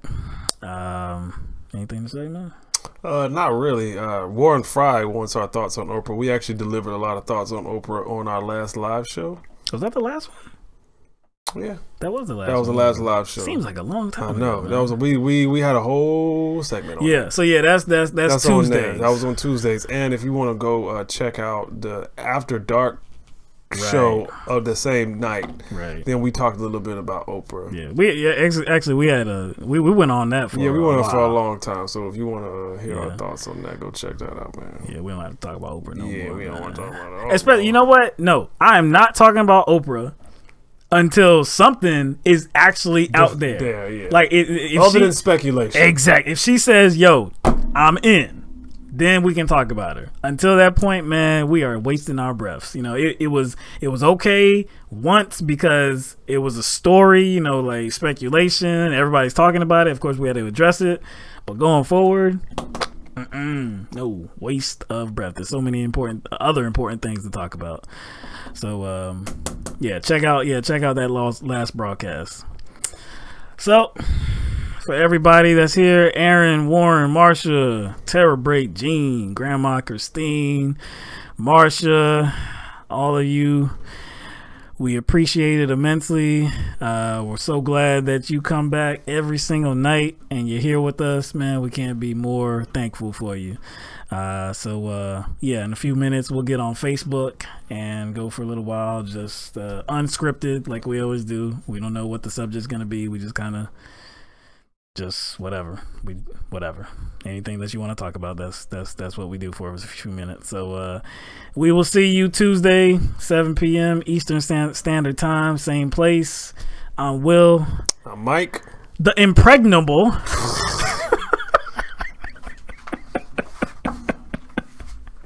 You stupid dog. I eat your babies. We gotta get some Mike Tyson. Sound bite stuff. I know, man. All right, man. We'll see you after the weekend. Have a good one. Let the madness begin.